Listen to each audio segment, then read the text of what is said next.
hoping, I just downloaded some drivers for this microphone and I figured out that it is actually not broken. Testing 1, 2, 3. But it is also not.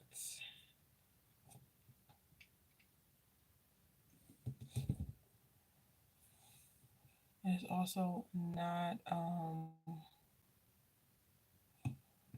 connecting.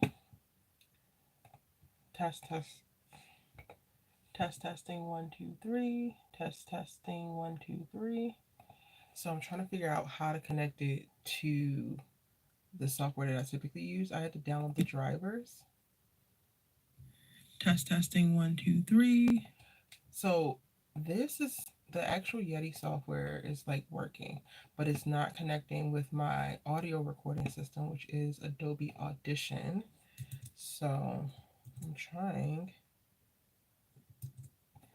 to figure out what's the beef, what's the issue with this. Oh, wait.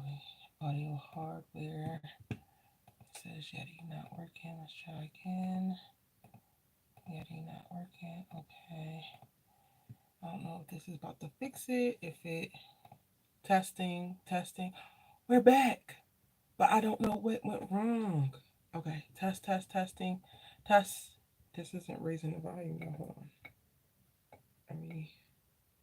That's for. Test. Why is it still such a low level? It's not raising the level. Let me see if it's gonna.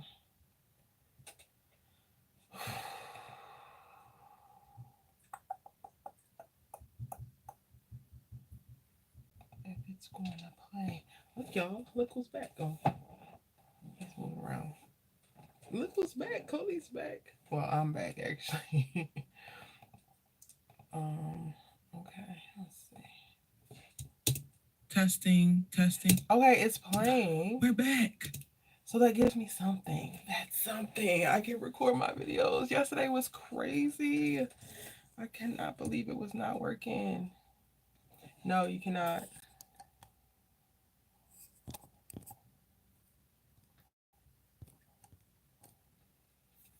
I'm blocking everybody. Everybody get blocked. Okay, so it's seeming like my mic is working. I'm about to test and see if it's working in my live streaming software. Fingers crossed, honey. I have so many breakdowns to record.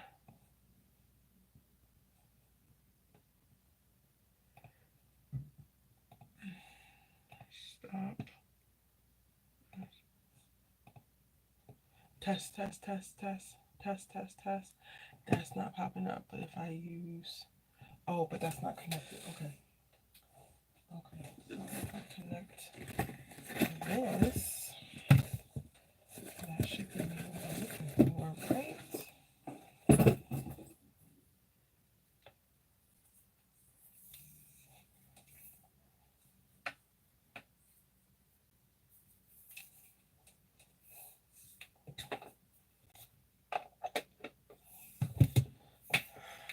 So once I connect this, even though I need to get a backup XLR input so that if this mic starts tripping again, I don't have to worry about it. All right, so let's do that.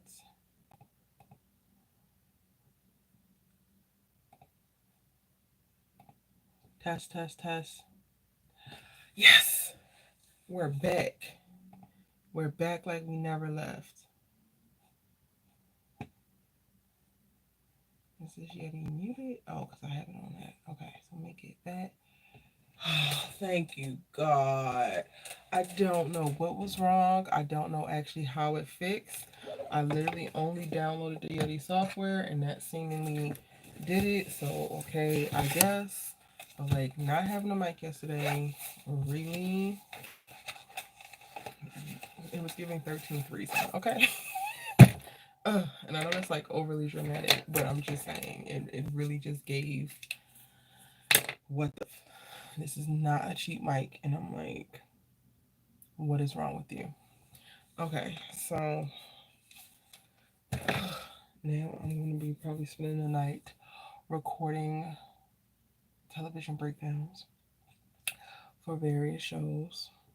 I have a bunch of clips. Chloe, where you at? Y'all, I did not look at my luggage. I just opened everything because I was searching for my keys. And now it's just a mess. Like a ridiculous mess. I can't even deal.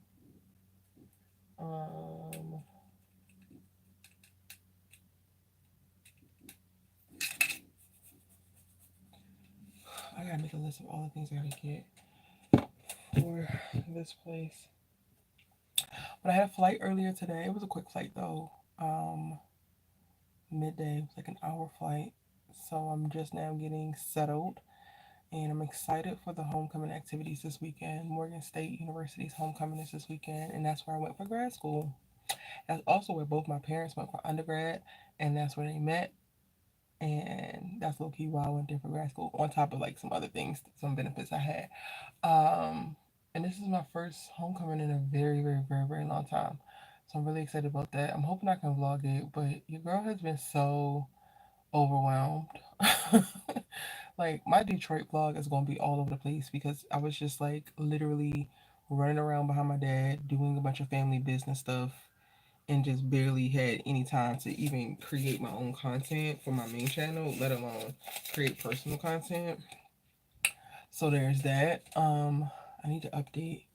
I need to update this little list, y'all, because this was my list before. I need to fix this. Figure out what are my like top 10 for right now, and I really just need to do a big push and power through creating as much as possible while I am so motivated to get things done. Hi, Kenya. Welcome in. Y'all, if you are not traveling with compression socks, I don't know what you're doing. They're everything. They're so great. Or at least flying. I'm sorry. If you're not flying with compression socks, change your life and get you some. They're awesome. They are awesome. I now wear them on every flight. No matter how short the flight is, I wear them.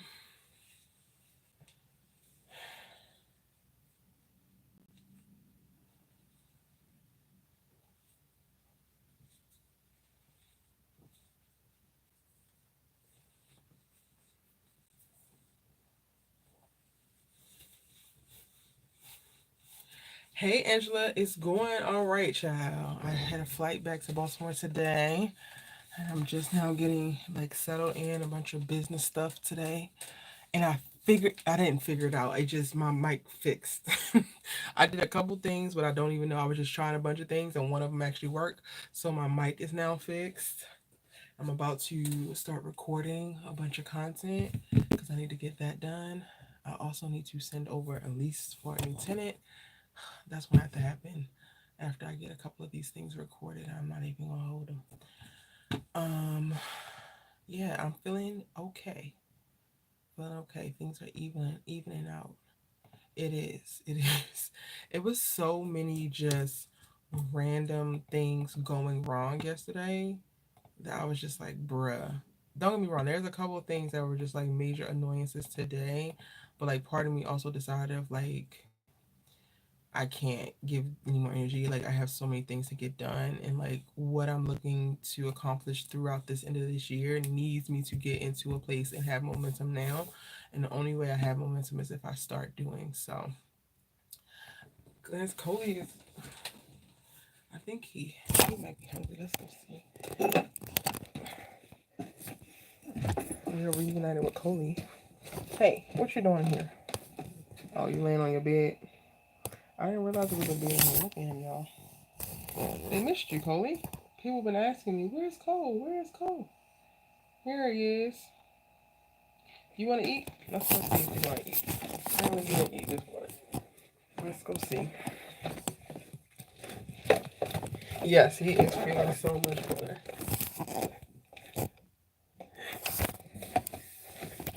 He loves the carpet here.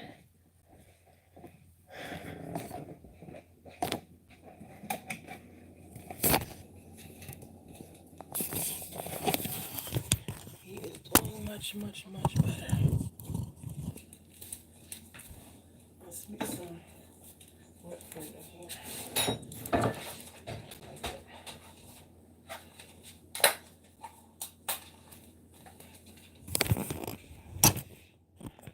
some ice cream, y'all, so I am going to at some point be emotionally eating.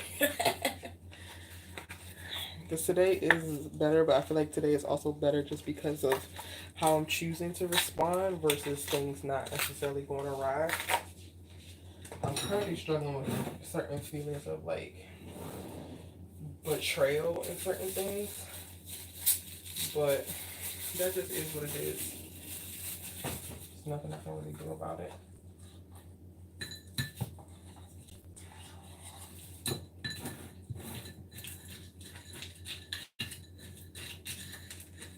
Life is just interesting, you know? My mom has the cutest bowls for him. Like, they're just so cute. There you go, buddy. Holy, come on, man. Hey.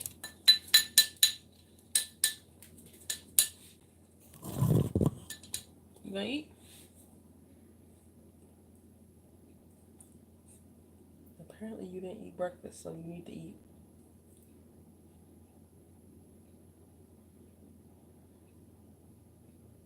No one else watching you eat.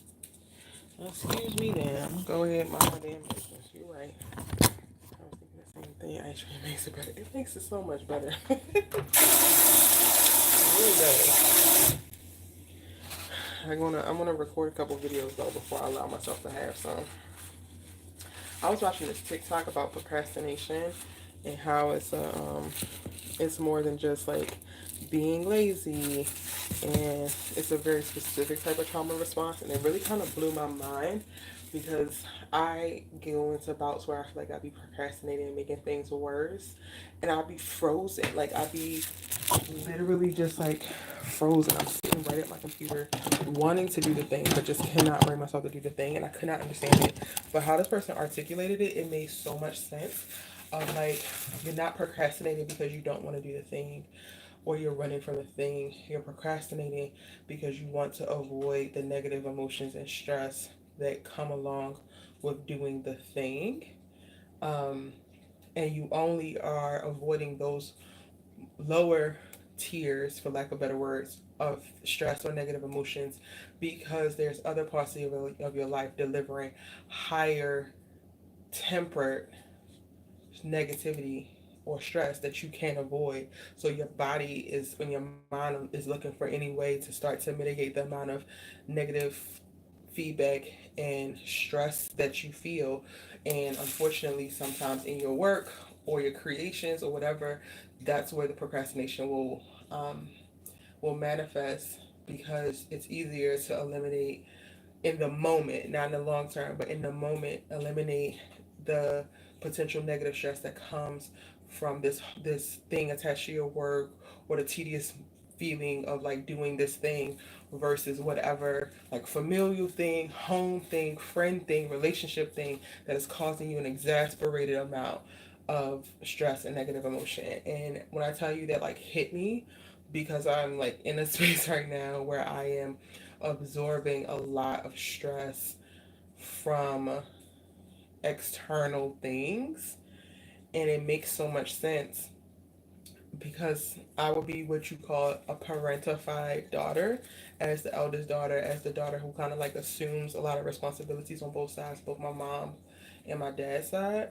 um that is like, that makes so much sense as to why I get into spaces where I just cannot bring myself to record, or I can't bring myself to edit, or I'm just like frozen in functional freeze because I've already ingested so much negative stimuli from this other stuff that's happening by way of my mom, by way of my dad, by way of like other things in my family, that once it comes to me in my life, it's like a little bit easier, and I procrastinate in that to kind of temper the amount of stress that my body is being put through.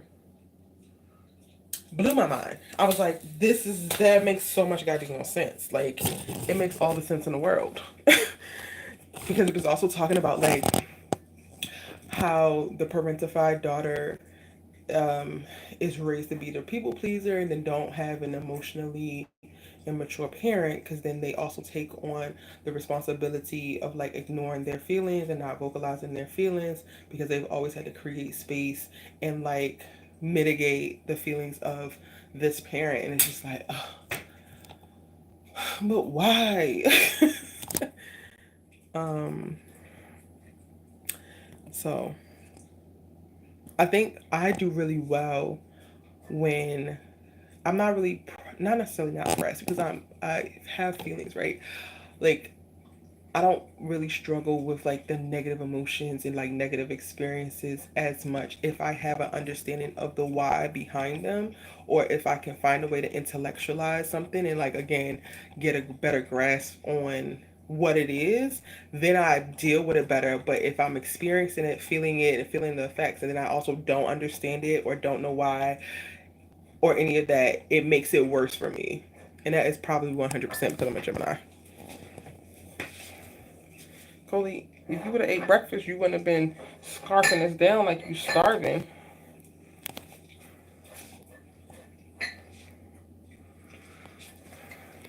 Oh, I opened this up and I didn't even check to see if there was one open. That is my bad. That is my bad. I did not check at all. I gotta make a note of like, my bad. I meant to check.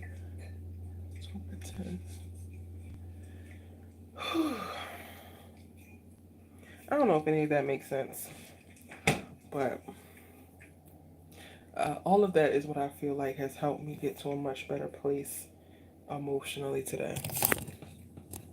Coley, I want to cut this light off, man. And there's no more food in there, so you're going to have to wait until the morning because we're not filling you up with no...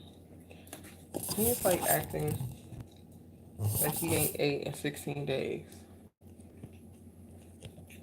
I'm going upstairs, bro. I think the bowl is clean. Oh, he got a little bit in the square. Here. You can't get it here. Here. Here. It's the last little bit. Okay, I'll sit it down. Yes, I agree. When I become really stressed, I begin taking supplements for the adrenals. Are you done? Because I'm going upstairs cutting these lights off. There you go. And I'm also really happy to see Cody. He was so happy to see me. Even though I think he got a little tiny bit of an attitude. Because he's like, girl, where you been? What have you been doing without me? Because you know he thinks he's supposed to be going everywhere I go, y'all. He just know. He just know. He got to go where I go. Hey, Alexa, turn off living room lights.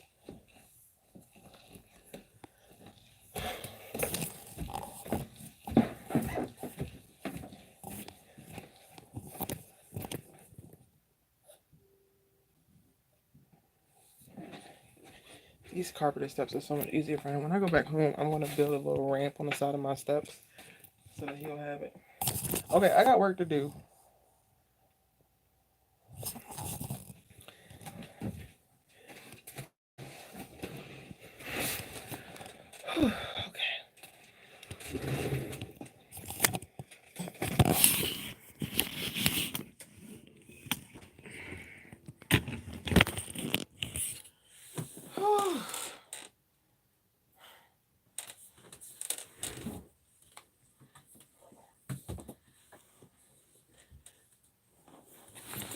I'm also, I think, able to breathe deeper breaths.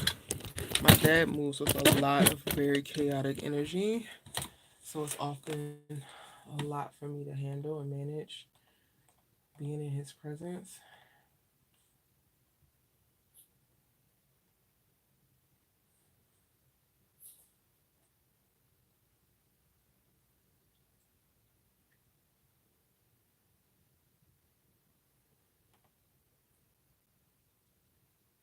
Did I download that? I think I did.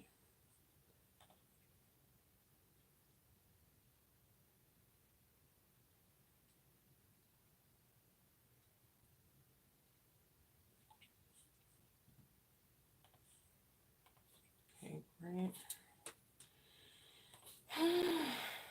Y'all, I don't have my other light set up, so it's gonna be a little dark for right now. Um, it is so not weird, but kind of weird being outside of my normal setup.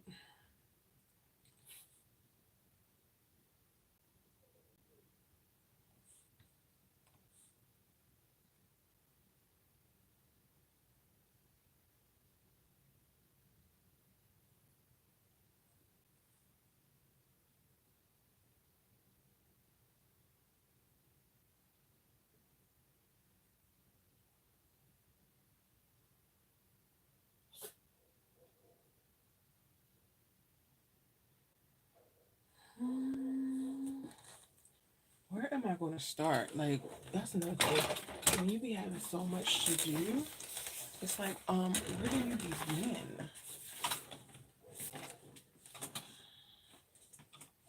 Where, do I have a... Is this a... Okay.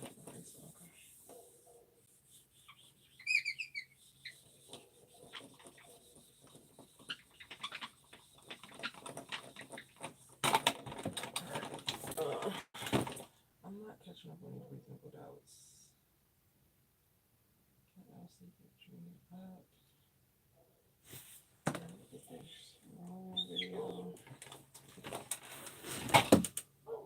Oh, but I need to do a bunch of what to expect. Oh.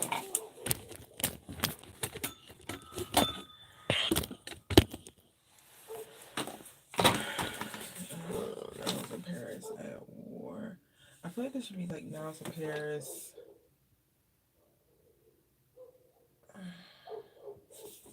That's already done. I don't know if I did that, but I'm gonna take a picture of these because these are not necessarily top priorities, but they're still really good videos I could do. You can focus on the stuff that's like right now. And then the Jeffrey versus Lou in reference to deadbeat dads. I need to put that on a post.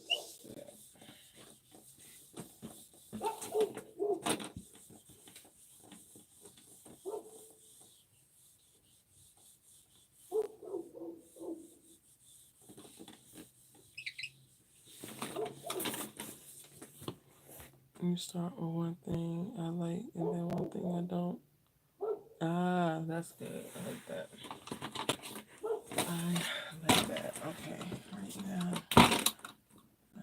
and this is in no particular order, y'all. I just gotta get it up out of my head. So AAHC episode 13 break down.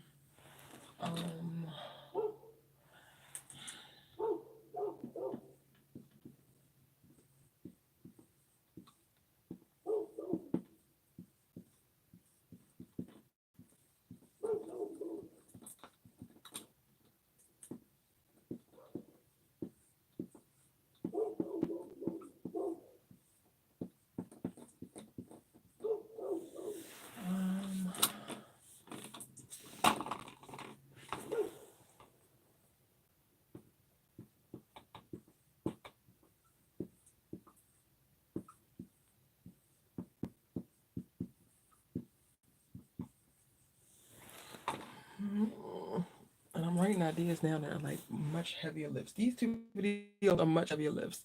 I'm probably not gonna get to this tonight, but I'm gonna at least just put it up on the damn list. We're gonna see. Or I should have put to record an idea, but then no, because I need to move whatever over to editing when it's ready to edit and schedule. Or no, I could just make this.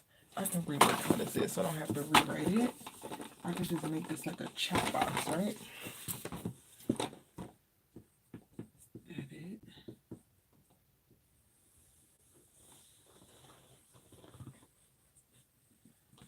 And then scheduled. And then this is actually published.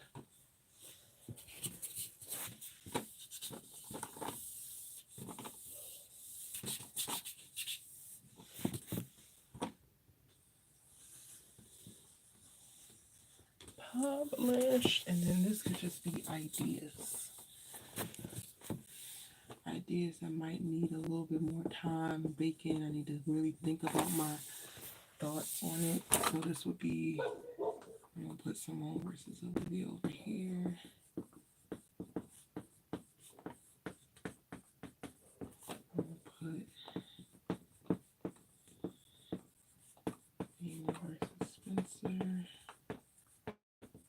All my videos typically now, y'all, are never scripted. They used to be scripted when I first started, but it used to take so much longer to get out. So this will require a little bit of scripting. My, I don't know if I have it on. Oh no, I don't. Okay. All messages. I don't know if I'm missing. Okay. All right, I'm thinking about All American Homecoming. Okay, so this is gonna be like I need to record these ASAP. This is gonna be just ideas that can make it over here once I think more about them and outline maybe. If you got an idea, if you want to hear, then feel free to add it. Okay.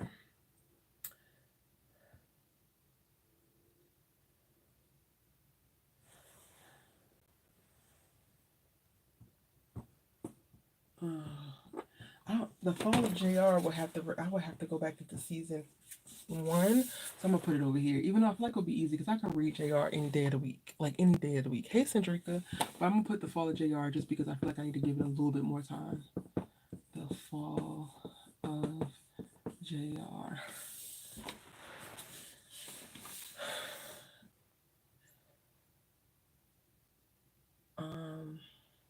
Oh, I think after the finale, did JR play us? Yes, he did.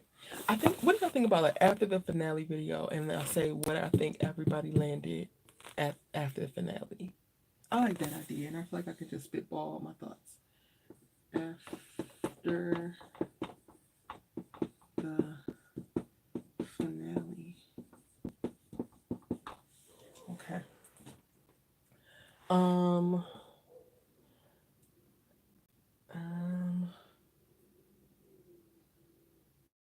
I had to post it. Oh, here it is. I had to post it. My dad found it in his like in his car. Oh, Jordan, Damon, Lando. Ooh. Should Cam and Keisha get back together? Oh, I think that's an easy video to do. You think people care about that? I think people care about that. I care about that. I'm getting to a place of like, yes, I want to make y'all happy, but there's sometimes where I swing a little bit too far into that space and I'm like, oh, nobody's gonna watch that. Nobody's gonna watch that. And then I have to remind myself, like, this started because you started saying the things that you just wanted to say, and then people found you like, oh my God, you're talking about this in this way. So you cannot be chasing after what you think people want you to say, and you just have to continue to lean into what the hell you want to say, girl, and then you'll continue to find and feed the people who are looking for the things that you're trying to say.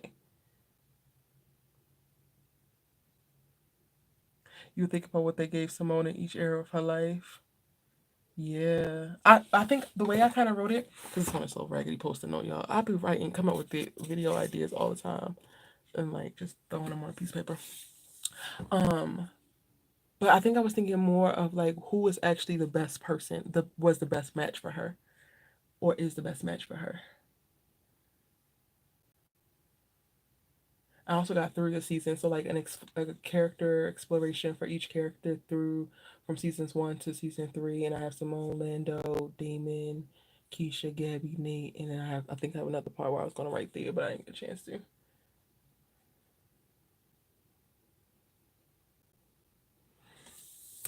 I think the best man for Simone is a good one.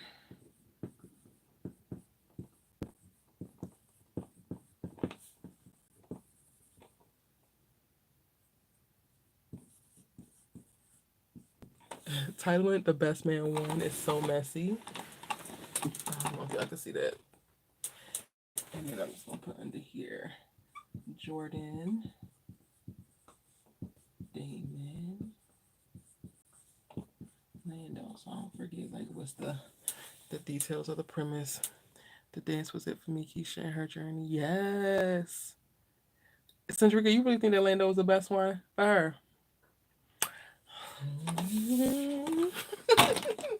I don't know, child. Okay. So, child, we gotta stop. Like, I'm over here filling up this list with all these ideas, which will take a little bit more work. I need videos. I need to post. I could post now. We need the videos that we can get out now. I need a better angle because y'all can't really see. Hold on.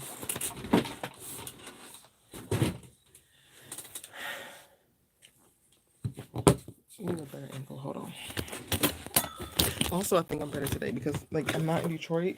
So, like, when I'm in Detroit, I'm so heavily focused on my dad's business that I don't really have time to focus on my own. And my dad's business is such physical labor. Like, y'all, he be having me doing all types of stuff, man. And I'm not complaining because I want to be the daughter that shows up for her dad, or for both her parents. But it's just a lot. But now, like, I don't have any, like, I have some stuff, some legal stuff I need to write, and I need to create some leases or whatever. But in this moment, I don't have anything I need to do except for create content for myself. And I'm like, ah, this feels great. Like, just brainstorming ideas is perfect. And I jumped back into this book on the plane. Okay, so maybe this is like, I don't think I have ADHD. I was never diagnosed, but this moment feels like it because I'm just like spitballing all that stuff to y'all. Y'all, on page 18 of this freaking book. Sorry, y'all. I don't know what's going. Sorry, y'all. I don't know what's going on. It was being weird. It was being weird. It just kept saying, I don't know. So hopefully everybody come back. But anywho, I'm reading a bunch more Kennedy Ryan books so I can figure out if she's an author that I actually really love, right? And the series of the other books is like her most recent series, but this I think is a series before that series. Page 18, a picture, and I highlighted it and sent it to my homegirl who be reading books as well. She's like, "What book is that from?" Not you becoming a Kennedy Ryan fan. I'm like, I am a fan of the way that Kennedy Ryan writes men right now. I'm still, the jury is out if I'm a fan of her. But here on the plane, I was just like, oh my word. I don't know if y'all gonna be able to see it. It might not focus. I'm gonna read it. It's like embarrassing for me to read it, honestly. This man says her lashes lowered. Why is it being weird? Okay, I'm gonna start over because I don't know if y'all caught all of that.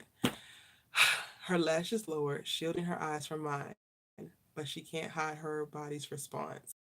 All of the places she's soft seem to seek out the places I'm hard and unyielding. Kennedy, what? What, girl? I literally highlighted that and sent it to my own girl, and she was like, "What book is that?" Because I'm gonna get it. Wait, where's my bookmark? On page 18. The way she writes men and the way the men in her book see the women that they're interested in, I'm like, mm, mm, you on to something. I think I do like her writing, but I did struggle. Like, I felt like this could be us. I saw very clear differences, and it felt like this could be us. Since I read that first and then read Before I Let Go, like, on top of the fact that I identified with the woman Before I Let Go more than I identified with the woman in This Could Be Us. But the men, and I'm only in like the first two chapters of this book, and this little basketball player, like, what are you talking about? Sitting at this bar with this woman drinking ginger ale, awestruck. Yes, immediately yes. So it's I'm holding, the jury is still out on if I'm like going to say that Kennedy Ryan is one of my favorite writers. But we're researching, we're deep diving into her work, and I am enjoying it thus far. Okay, back to real work. But yeah, I picked that book up back on the plane because I didn't get to read none of it while I was in Detroit. I was just so busy. Okay, is this a better angle? I can't tell y'all. I think I need to go. I need to raise it higher.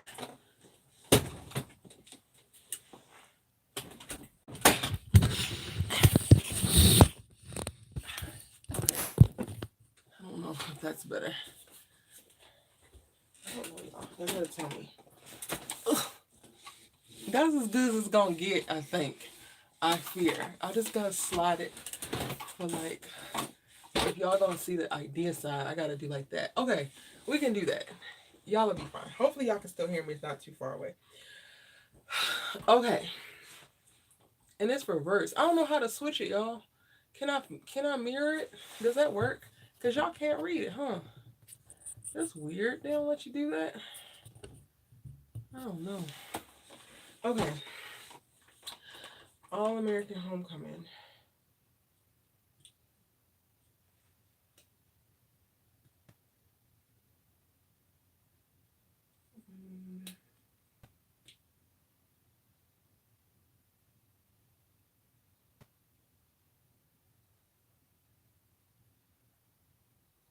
I think that's all I got. I think this is all I got for them. The breakdown for episode 13. Did Simone love Damon? And then after the finale.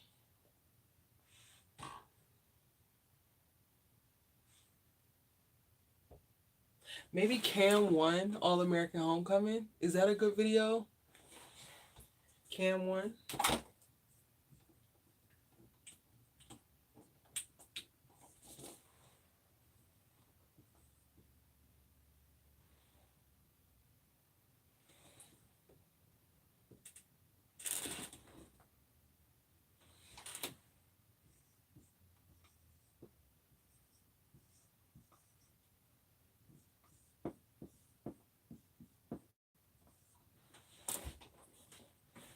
Do y'all care about a video that says Cam 1?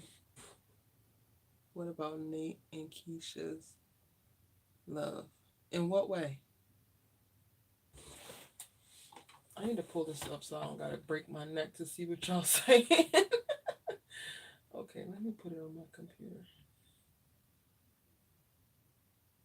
Oh, okay, y'all can see. Why does it look reverse on me? Because it's mirroring back to me? Wait, why is this? Okay, let me put this on headphones because I don't want to have this like coming out the speakers. Okay. Alright, Keisha selecting herself, Nate choosing her career.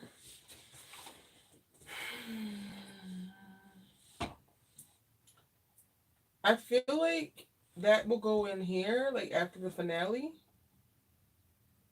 Less them having like a separate video. So each of these are separate videos. I'm still trying to look up, and I got it right here. Cam evolved and grew as a character would make a great video. Okay, cool.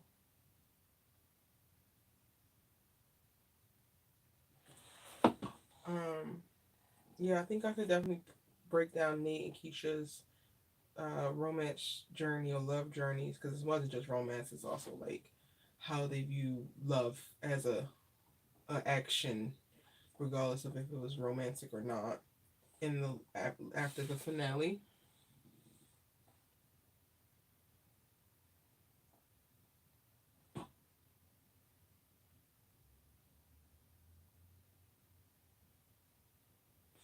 Anything else I'm missing?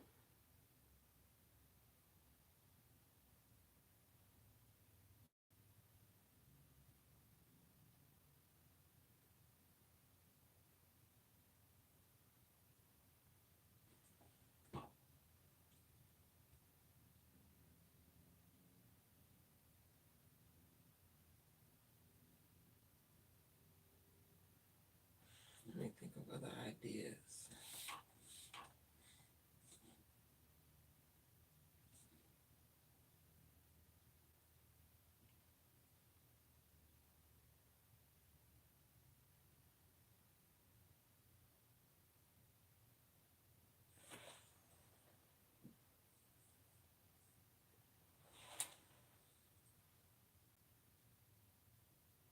You think I have all my videos? I want to kind of do ranking, but I feel like I can do that later. Like ranking the characters in All American Universe, but I can definitely do that later. I mean, I should probably put that on the idea side, right?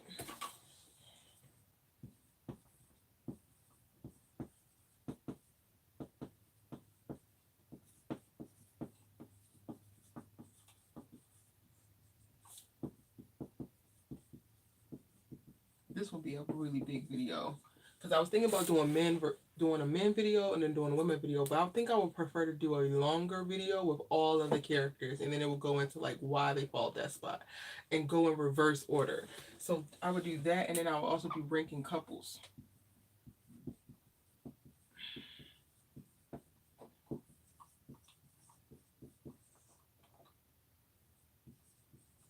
AA edition.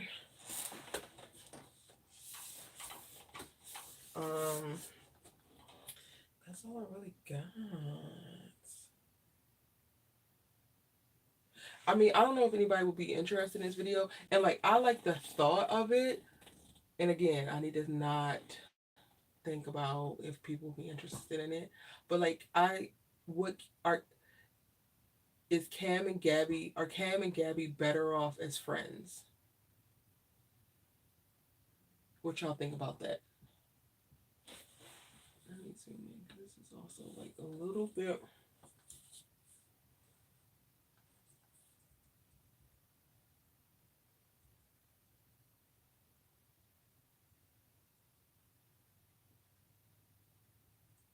Oh, I can make sure I don't forget to put Gabby. Let me get my notebook out too. Okay.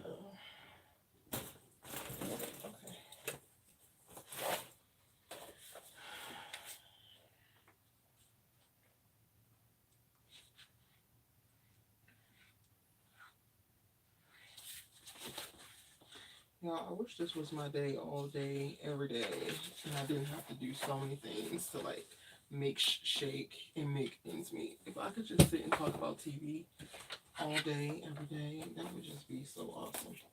Okay, so after the finale, I need to make sure I include Gabby. Anybody else that y'all think that's not a series regular? I'm not including Abe, I don't care. uh, um, I'm just gonna rate everybody. So, Damon, Simone, Nate, Keisha, Cam, Lando, Marcus, Mara,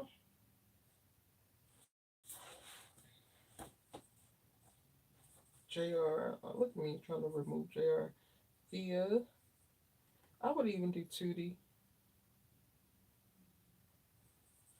You know, she kind of got on my nerves just a little bit.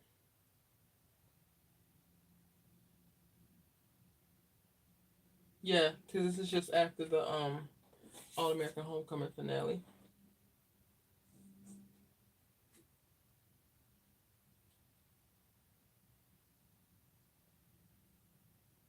Oh, actually, I won't talk about Ava because she's a non-factor for me. I don't care what that little girl got going on.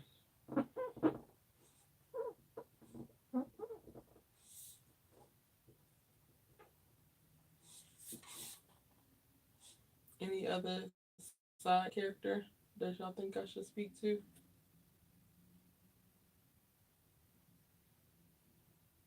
Noah, the damn slime.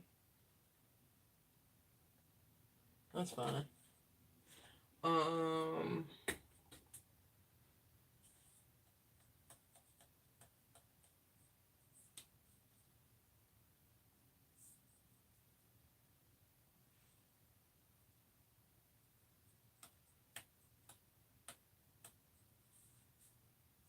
that's it, right? There's nobody else, is there?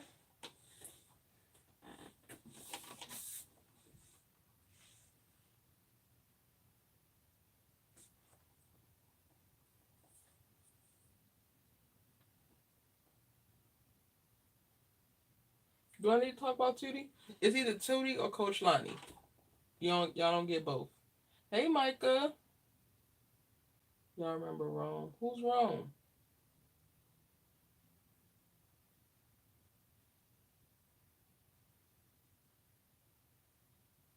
Yeah, a lot of parents are in denial about their kids. Who's Rome?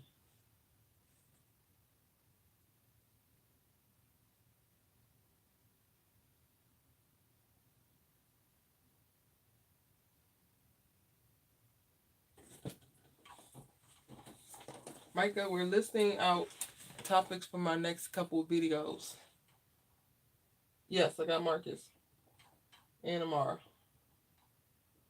I have Gabby, Damon, Simone, Nate, Keisha, Cam, Lando, Marcus, Amara, JR, Thea, Tootie, Noah.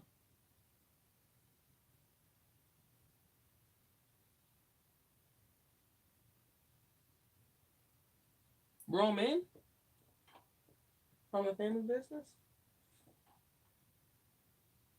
That's it for you? I think that's it. I don't even remember him being on the show. He was on All American Homecoming. Do I got all of my messages? No. Hold on. I think I might be missing some messages. They did the Kiss Simone on New Year's. I think he was giving the pills or something to help her injuries. But he's insignificant dude. Oh yeah. He's super insignificant.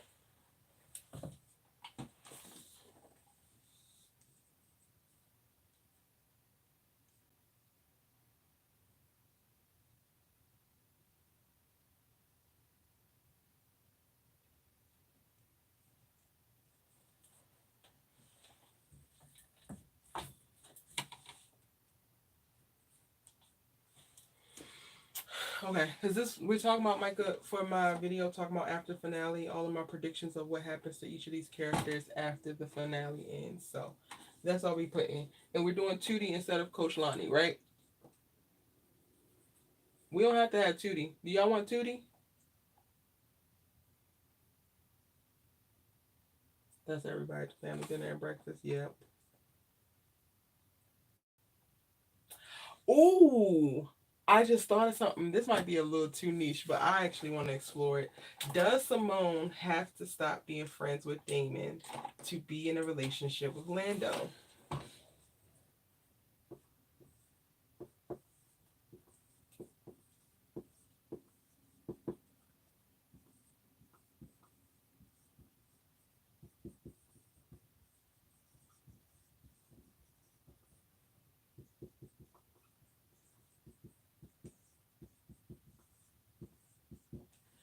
I don't know. Is that too niche? Micah says Tootie isn't necessary. Cendrika, Angela, y'all gotta vote on Tootie because Micah be cutthroat. Video, yes. Answer, no. This is why y'all my people. Micah be so cutthroat. I love you so much, Micah. You just be coming in and you be saying some of the stuff that I maybe might be thinking, but I don't feel comfortable to say because I gotta maintain a platform and I can only get but so much polarizing and you don't give a damn. I love it.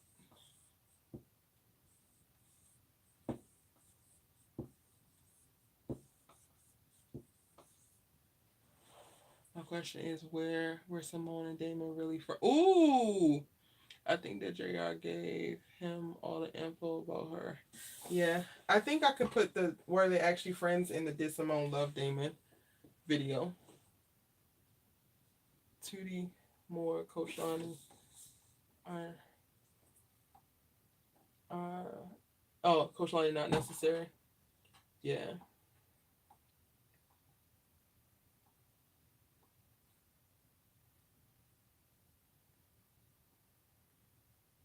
Oh, you can't see the board fully. Sorry. Okay, hold on. This is over here the things I gotta record, and then over here is like ideas that are like I'm gonna get to at some point, but the record is what I gotta do tonight. Like I just need to be burrowing through. You don't need Lonnie or Tootie? Okay.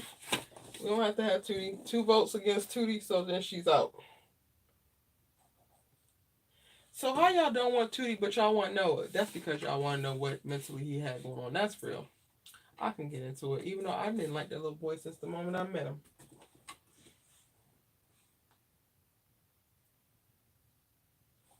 Okay.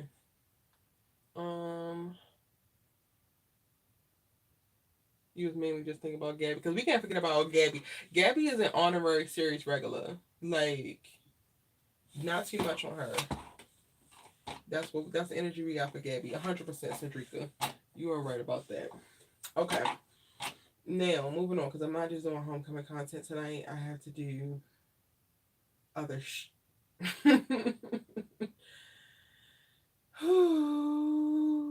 and that's between family business videos I still need to work on. I still got Bel Air stuff that I need to do and want to discuss. Um, I need to record this House of Vicious episode 1 at least because I haven't watched the other 2. I don't know how to spell this. That episode 1 breakdown for that. Also need to. The from is so heady for me. So I'm about to put it over here. From season 3, but I need to get caught up with that. Season 3, episode 1. Uh, Gabby gave to slap her around the world. Yes. Um. Uh,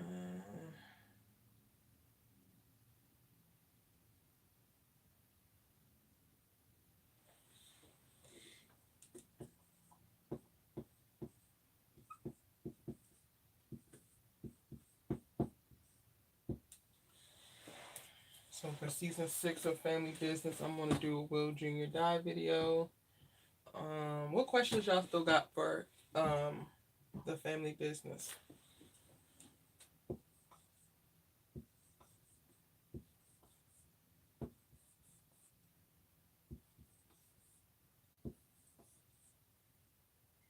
Mm-mm-mm-mm.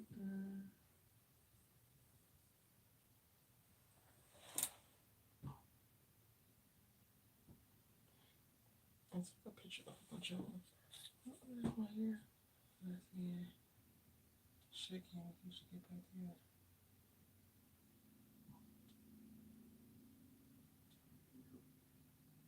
Oh, well, that could be on this one. I can do that tonight.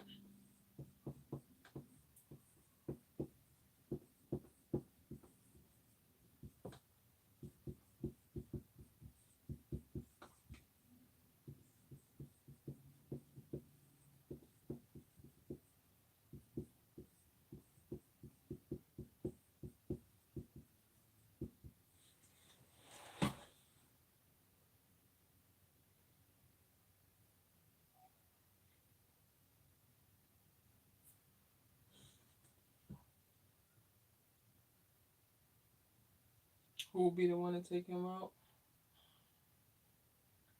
That's the question. I'm even thinking about would LC let that happen? Like, will LC let it go? Because somebody got to pay for Junior's crimes.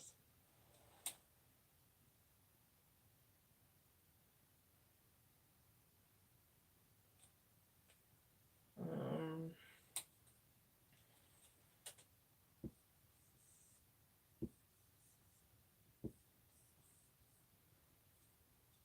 will Junior get his act together?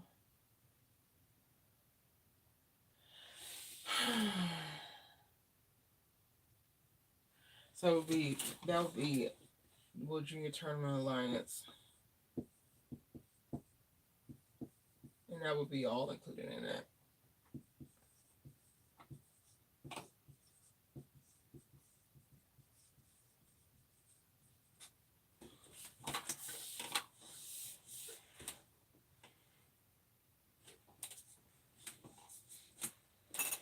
Did I get everything from here? I think I did.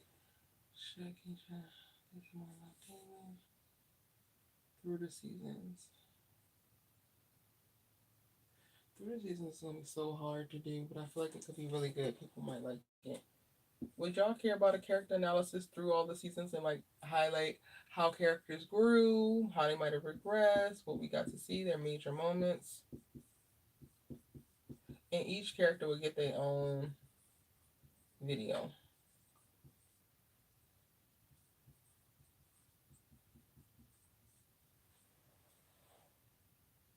Yeah. Wonder how Chippy is going to handle her new son. Oh. Um. So like Chippy's next moves.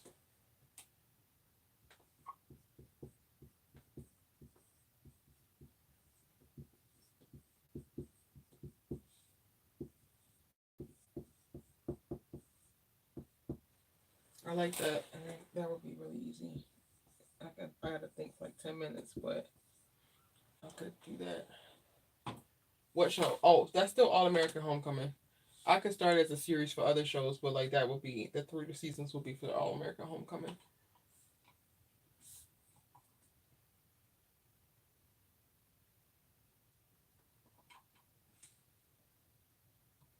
Why is Sonya sitting at the table smiling, looking goofy? Or will she warn the Duncans? Ooh, is Sonya a spy? I need a better title than that, I think. What y'all think about that title? Is Sonya spying? Spying for LC.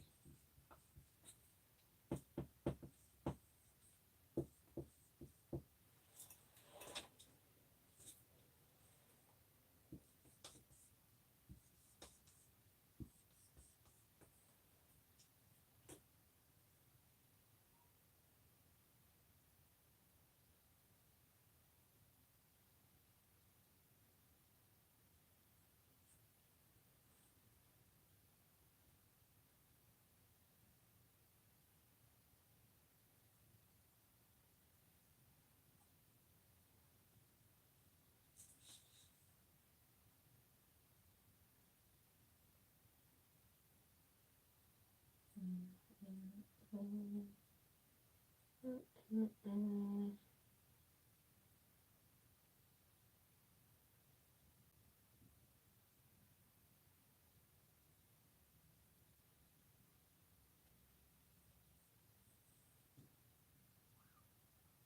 feel like snitch has such a negative connotation, like she going to the feds.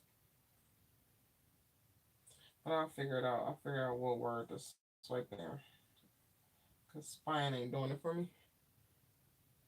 How's everyone will react to Roman?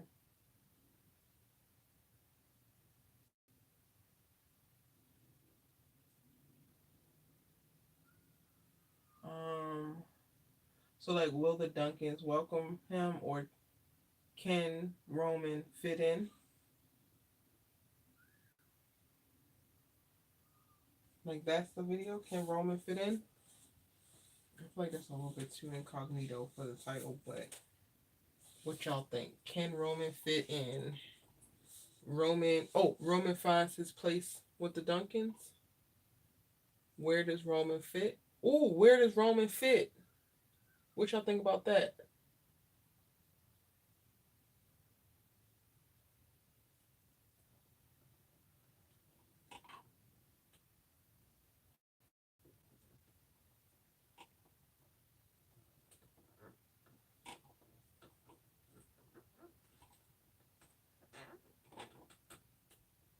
Will Roman divide the twins? Yeah. But I like talking about how what happens with the engagement for everybody. What did I just say? Where does Roman fit? Did I say that? Is that what I said? That's terrible. I'm gonna write it for now, but y'all correct me if that's not what I said.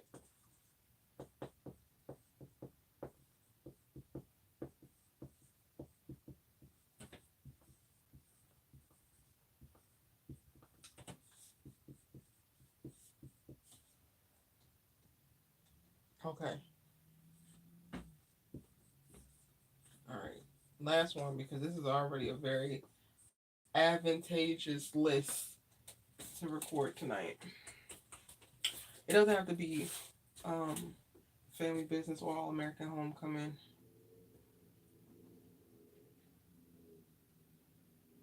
Maybe a sisters video. I don't even know what about sisters. I haven't taken a second to really think about sisters. And Zatima returns tonight, but I feel like Zatima is just so hard to predict and it's so niche. So many people don't have BT plus, so I'll wait to see those first two episodes before I start pumping out a bunch of Zatima content. Oh, actually, I do have a sisters video because I was watching the live. I came in on the tail end of the live that Deval Crystal did, and then they brought up Jazzy and Trinity Whiteside, and they were talking about Jazzy brought up how she was excited for the fans to see Fatima as a hormonal pregnant woman and how it changes her. So like the first thing I thought of is like um Fatima hormonal versus Karen hormonal, and like how I anticipate the fans are going to respond, and I'm already annoyed by it. Like I'm already annoyed by the grace that they're going to give Fatima, but nobody wanted to give Karen any type of grace. Everybody was on her head about how she was acting, how she was behaving. But Fatima's about to do some wild stuff, and everybody gonna be like, it's fine. I don't know how should I put that in the video, but like y'all get what I'm saying. If you watch this,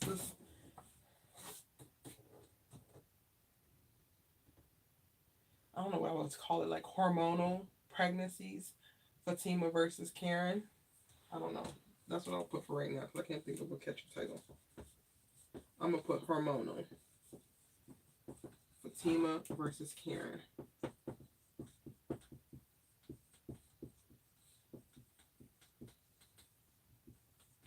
As soon as they said that, I was just like, I already know how these people about to do Karen or do Fatima, as opposed to how they did Karen, and I'm already pissed about it.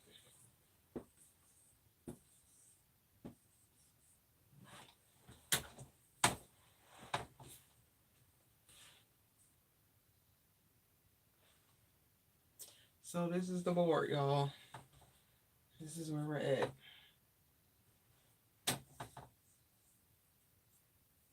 Not that you need another show, but have you heard of The Wheel of Time? Yes, but I never watched it. Never watched it. And apparently people want me to watch Outlander. And if I'm going to get another like fantasy whimsical show, I only can do one of them at a time. Because child, that's a lot to unpack. Like From is going to take me out of here. I already can feel it. With the amount of detail they got going on. And I absolutely love that show personally. So I don't think I can get to The Wheel of Time anytime soon. Ugh. Yo, I need more tack. I don't have enough tack for this thing. Hopefully it don't fall down. Alright, so that's where we're at.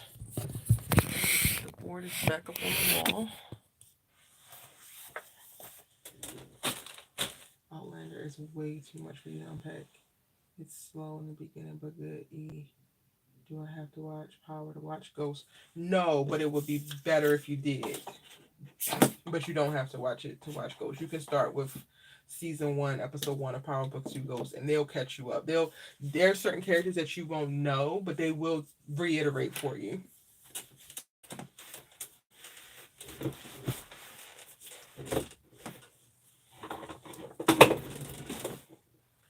I need to go over here. I don't know, this angle's kind of janky, huh, y'all? So I got my freaking luggage right here.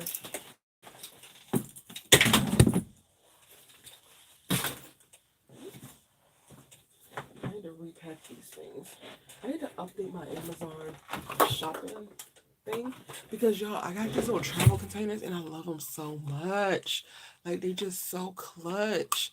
This is like my cleanser, my moisturizer, my glycolic acid, some alcohol. Like it's just awesome. And you just do this and they don't freaking press down. Sometimes I wonder if I have ADHD because girl, where in the hell did this come from? Where? Why are you just showing Amazon finds right now? Like, what's really tea, mama? Because I'm trying to close this thing in the suitcase and like. So y'all, my niece is out of school tomorrow.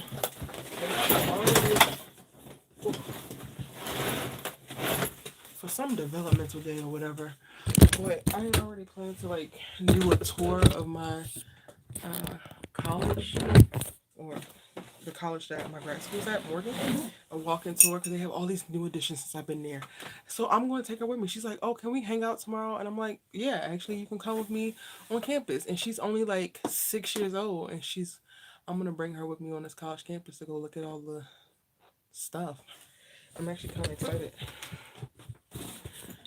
I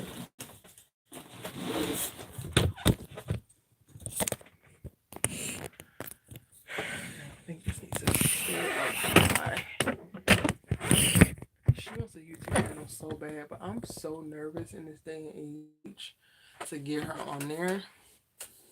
Okay, I think this angle is good. Y'all can see the back of my head and my naps.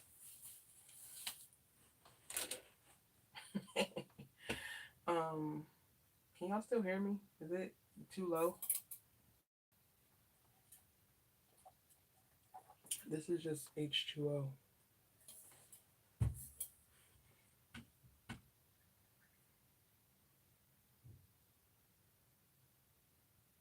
Okay, perfect. I need to get work done. Alright. Close that. Y'all, I've been working on my freaking social stuff. I posted a bunch of stuff to TikTok from clips from the live stream, but I'm like, these last 90 days of the year, I gotta figure out what this looks like, and I gotta push this out because I create entirely too much content. I still always feel like I'm behind the eight ball and like not creating enough, but I create too much for it not to be going elsewhere and doing more for me. Like my content should be working a lot harder for me. So I posted all of these yesterday, but it's still so much. That was a freaking 4 hour live on TikTok. I posted little clips. Kind of proud of it. But I really need to figure out like what's my process gonna be. Where's my iPad? Because I need that as like the second screen.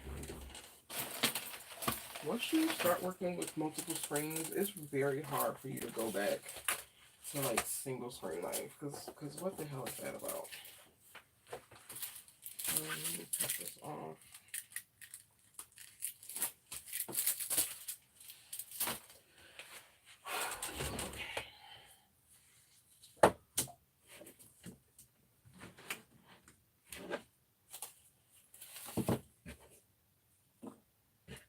This is a magnet or something, right? Yep.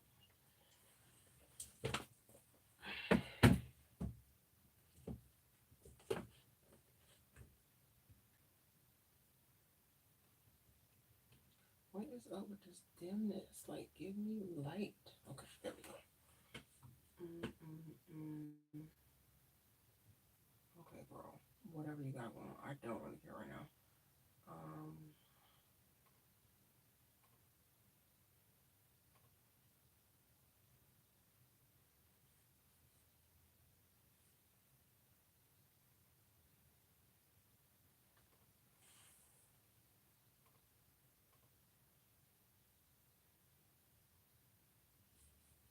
There we go.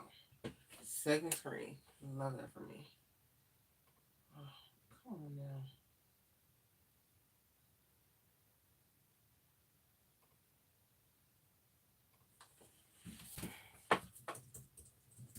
Hold on, y'all. I'm gonna go back to the screen so I can see.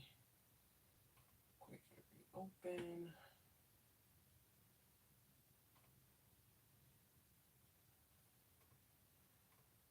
Alright. Okay. Where's the chat? Okay, there we go.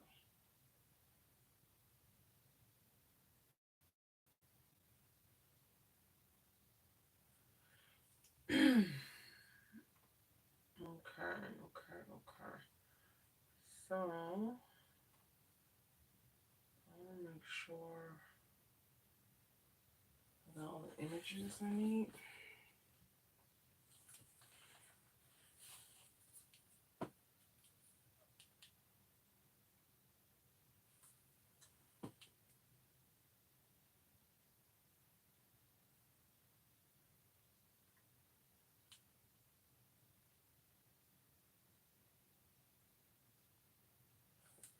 These headphones be trying to give me the blues. Oh, I'm pressing the wrong button.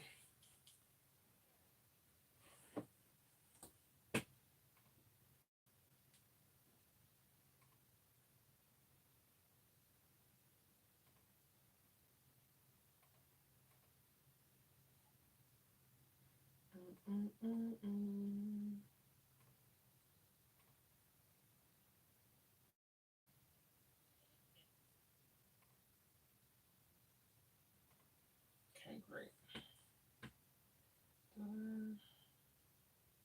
Does this still see top? Or is it just put down?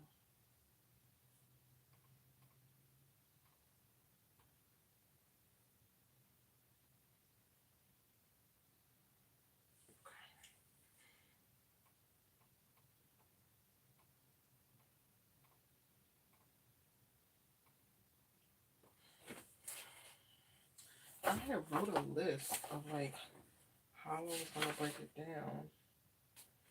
Where the hell is that?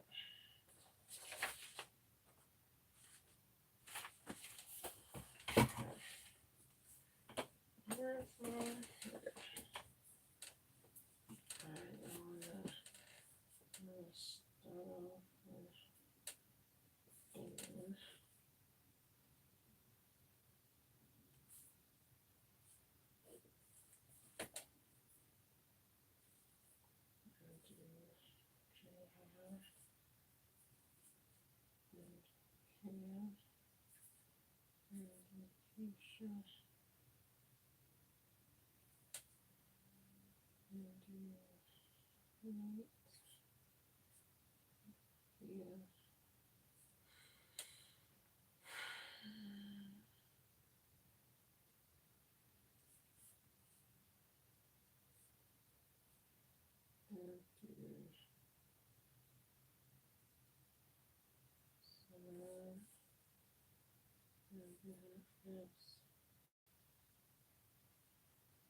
I think that will work.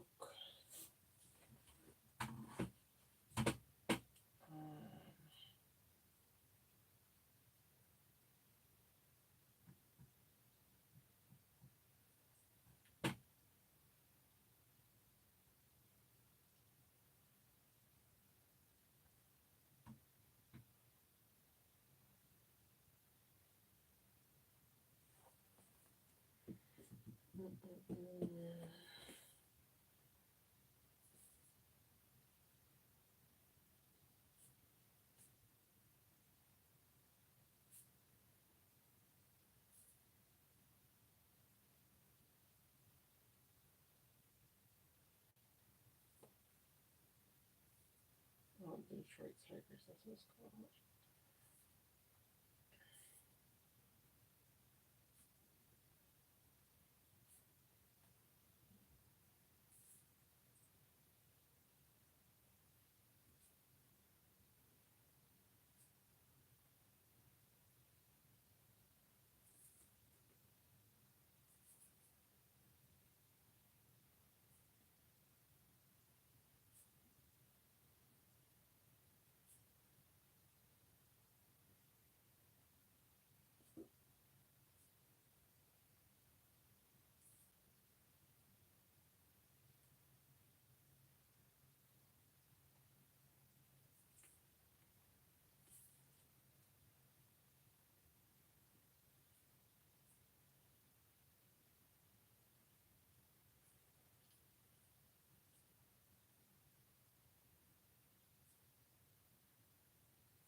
I'm really just writing right now, y'all, the overarching takeaways.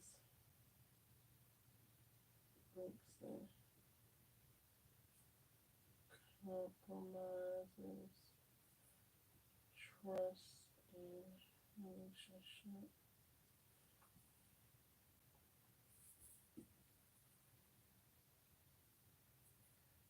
Vague.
basically the gist that I'm going to be expounding upon.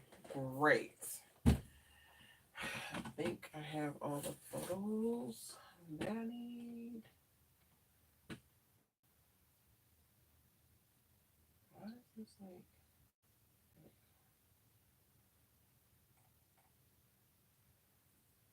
Alright. I can't really see the screen I have, but there's episode 11.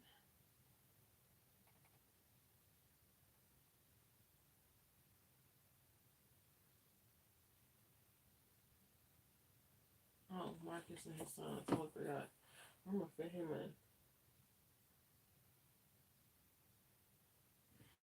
The way I wrote it, I was hoping that this can like flow so nicely into each other.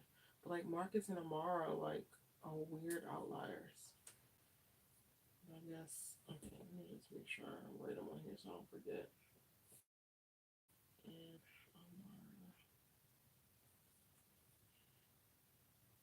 Amara.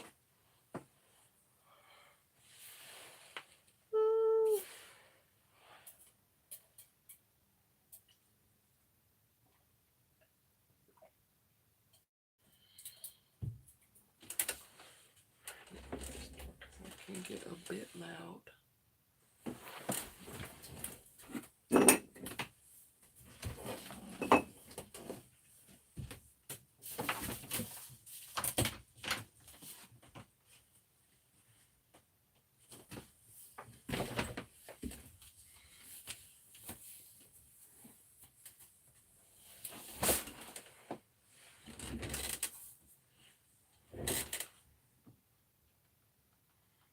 Mm-mm-mm-mm.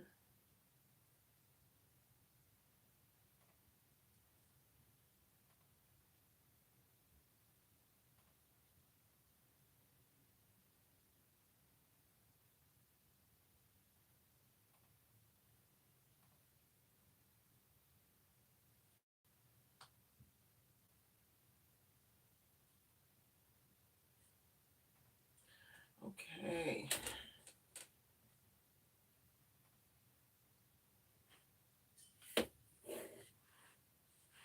Mm-mm-mm-mm.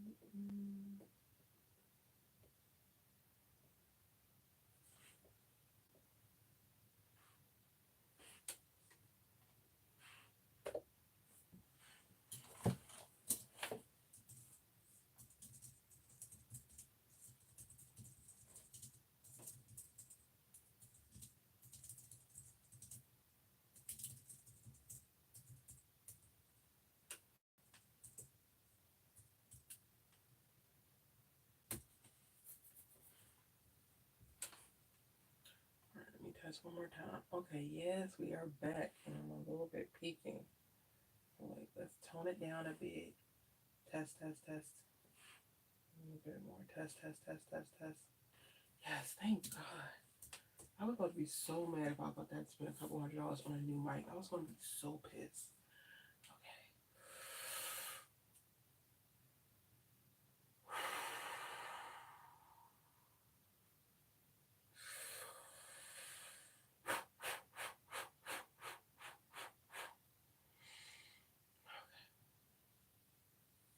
All right.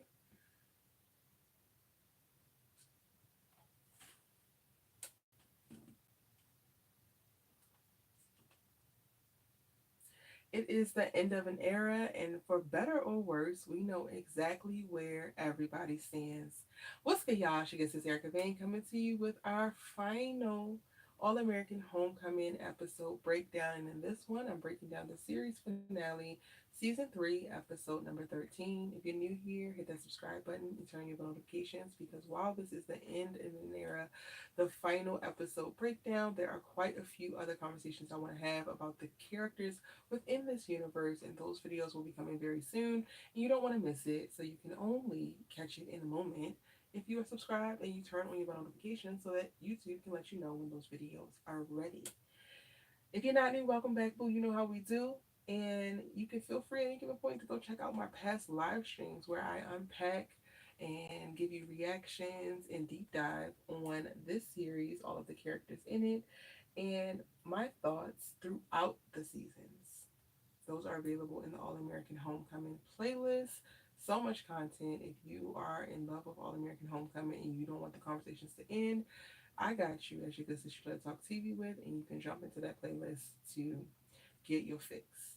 But without further ado, let's go ahead and talk about this finale, which to so many people's points in my live stream did not actually give series finale, but I will say for me it gave enough for me to arrive at a place where I was okay with pretty much every character's ending except for like maybe three.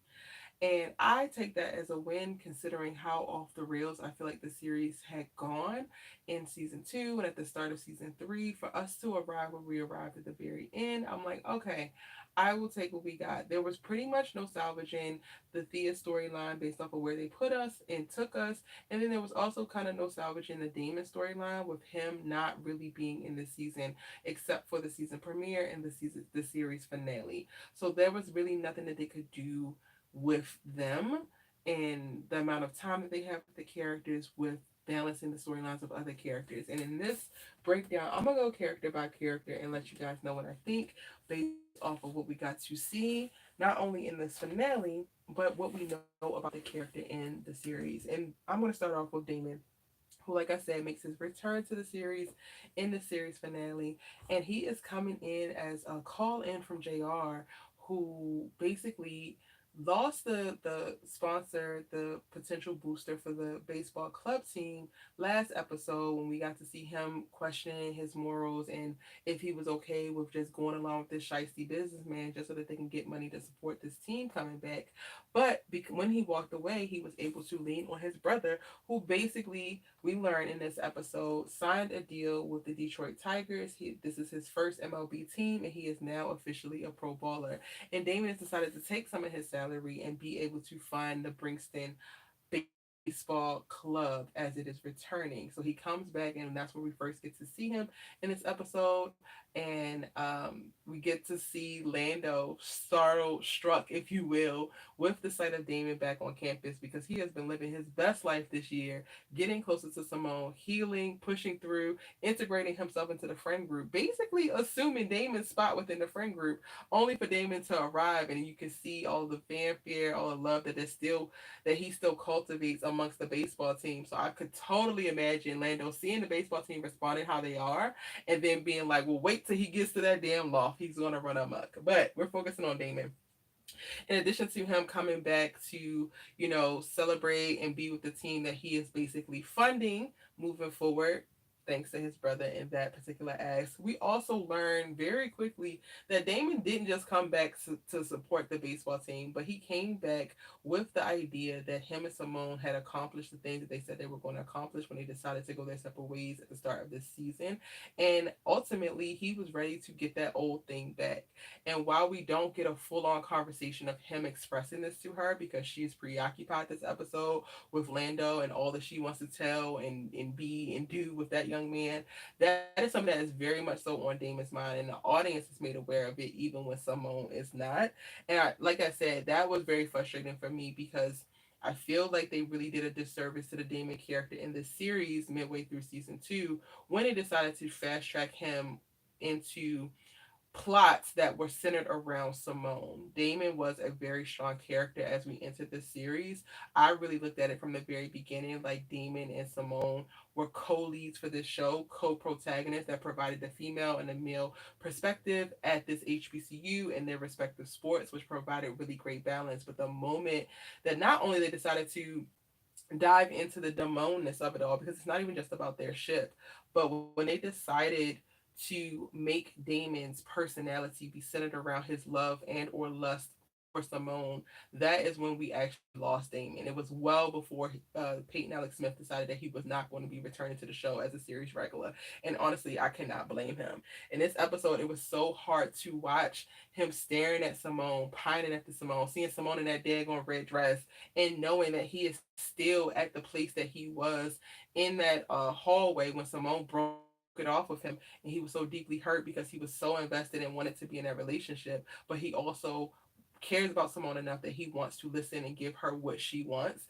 I am still of the camp of like, I didn't necessarily support or like the Damone relationship or ship them at all, but the character that they gave us in Damon liking Simone and being fully invested in Simone did feel very genuine, and those feelings didn't seem to go away. So it was very disheartening. It was kind of startling to watch Damon really pining after Simone and not even really being able to exit by getting his off. Like, he doesn't get to express himself, he doesn't get to declare his feelings. Even if he's not going, if he chose to not act on them, which we get to see in this episode, he basically kind of like relinquishes Simone to Damon, I mean to Lando, and like kind of lets it go without even saying anything. But I would have much preferred him be able to say like, I actually came back for you. The plan was for us to go and focus on ourselves. You did so, got cancer, got rid of cancer, froze your eggs, did all of this stuff without me, and I was still thinking about you all along, all the while you were falling in love with another man. I would have respected Damon more as a character if that was the case. And he doesn't necessarily have to have aggressive energy, but I don't appreciate them basically like whitewashing the feelings out of certain characters. They did the same thing with Thea as it pertains to her with Damon. Like, 1 minute she was completely distraught, wanted him back, realized it was a mistake, was, green in and of itself within the relationship, and the next minute she's sitting next to him rooting for his baby on the tennis court, which is Simone, acting as if she has no feelings at all, as if her first love moving on to one of her close friends doesn't matter, isn't a factor at all. And I just don't believe that to actually be true. So Damon gets the same treatment in this episode, and it feels very inauthentic. It feels like a disservice to Damon, and it puts me in a very weird position because I'm leaving the series not knowing if I like the Damon character anymore, specifically because of this. And I hate that, because many of you guys know, if you've been here for any length of time, that I have been obsessed with the Damon character since we met him, with his arrogance, with his pursuit of Simone, like his desire for Simone. I really, really enjoyed him as a character, only for us to be arriving at the series finale, and I'm just like, I think I might be good on him. And I don't know how to deal. I talked about that as well in the live stream. But that is what went down with Damon in this episode. Moving on to his little big brother. And I'm saying little big brother because JR, while Damon was disserviced by the writers and what they chose to do with his character, JR is probably taking the biggest L as it pertains to the writing for certain characters, because not only did we see him fall from grace into a place of like making this untoward decision, betraying people that he loved, but in this episode, we get the confirmation of basically how passive he is as a character, and it's giving affirmation that he is a snake vibes. Because in this episode he is bringing Damon in to fund the baseball club, and oh yeah, that's great, but then talking to Damon about how he realized that he actually wants Keisha. And sir, it's been 3 to 4 episodes since the kiss. Keisha has been running around trying to do damage control, trying to put out fires left and right, trying to still show up for the man that she loves, even though he doesn't want to be there. And you are paying Gabby dust, she has to slap you, and then you coast for 2 episodes, and now all of a sudden you want Keisha and you're gonna go after her. So much so that you pop up at the loft when Cam is there, because spoiler alert, he wants her back as well. And y'all come face to face about that, and he can smell it on you. And in that moment, you don't even take Damon's advice of like, go and talk to Cam, because y'all actually had a relationship. Y'all had a brotherhood aside from the relationships, the romantic relationships that y'all had. Y'all actually had a connection. JR is moving like Cam has never meant anything to him. And since Cam has decided to basically write him off, as he should, because Cam has decided to sit in the betrayal that he's felt, as he should, JR is like, oh, there's nothing I could do. I wash my hands of it. It is what it is. I'm going to go ahead and get my girl. And even has the nerve to be like, well, since when was Keisha your girl? Because Cam responds to him like, what you want with my girl?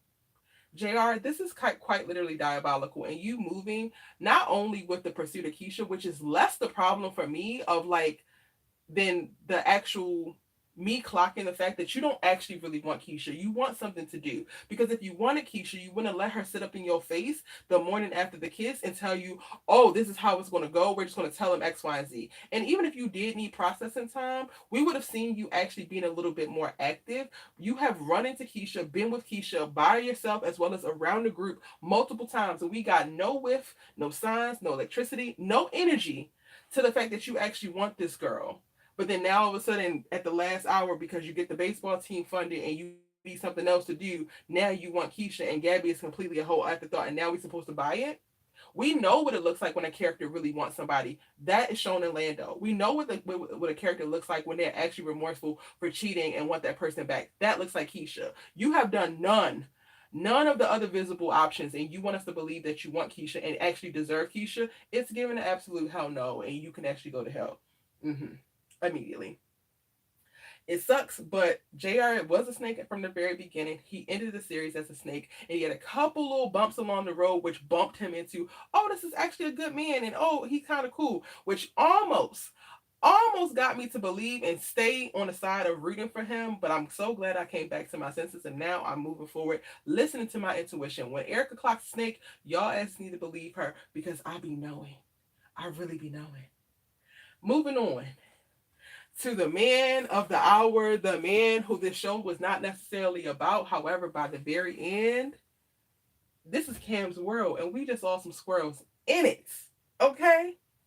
Cam confused me so much at the top of this episode, but I absolutely loved what his arc was in this episode specifically, but then his arc overall within the series, because I looked at him like, why are you lying to Keisha about Big Hank not showing up? The girl was really just trying to make conversation at the little get together that they planned to congratulate Damon for getting the contract with the Detroit Tigers, because if this friend group going to do anything, it's going to put a bunch of people who have betrayed each other and who happen to be a part of the friend group but don't actually mess with each other no more. They're going to put them all in the room. We're going to act like we like each other just so we can support one another. Okay, cool. They like, cool. Keisha rolls up and like, hey, I told Luann to like reach out to Big Hank. Did he show up? When Cam said no, I said, sir, what the hell is this about? Only for us to arrive midway through the episode and him to like process with Lando, which just added such nuance and such a dope layer. I love the relationship that they have been able to cultivate, not only as frat brothers, but as roommates. And as Lando has further integrated into the group, he has really moved into that brother spot that JR used to occupy in Cam's life. And I love that for the both of them, because they offer each other really amazing advice. But he gets to process like why he lied to Keisha and why it was so natural to do so. And then he actually articulates it to Keisha later about how it felt weird to start to talk about the future when they had done this already within the relationships and it had included them both. So to talk about the future, not including her in it, he wasn't actually comfortable with on a subconscious level. I'm just like, we love an emotional king. We love a vulnerable king. And even an emotional king who doesn't even know in the moment why he is emotionally responding that way, but he's willing to be open enough to do the deep dive that needs to be done to figure it out. Cam is quite literally y'all man's prototype. He is very masculine, but also very in touch with his feelings. He has cultivated a certain level of emotional intelligence and effective communication, and we love to see it. It's giving elite in the manhood department, and I absolutely love that for him. And it was such a dope cherry on top of what we have seen from the Cam character throughout his run in the All American universe as a whole, not just with All American Homecoming. I felt like his storyline in particular just did a really great job of exemplifying who the Cam is that we're leaving this series with. And it was such a pleasant surprise, because like I started this section off talking about how this show wasn't about Cam, but he immediately, or like not immediately, he became a star in and of his own right, and he's exiting the show being one of the most remarkable, compelling characters in it. And I'm so glad that this spinoff has had him.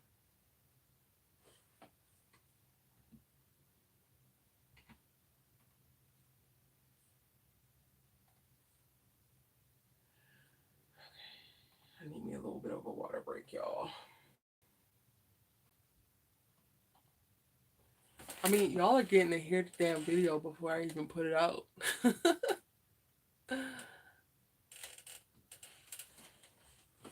Thank you for moderating, Angela.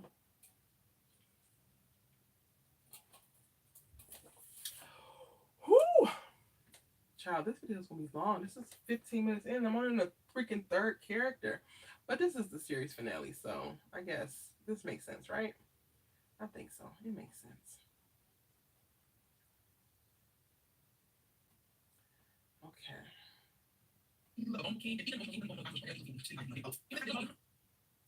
I thought I already...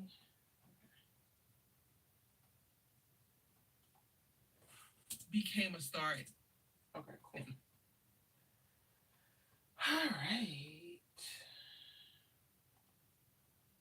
This is what I was telling y'all about how I just really just be winging it. Maybe an outline at best, and then I just be winging it.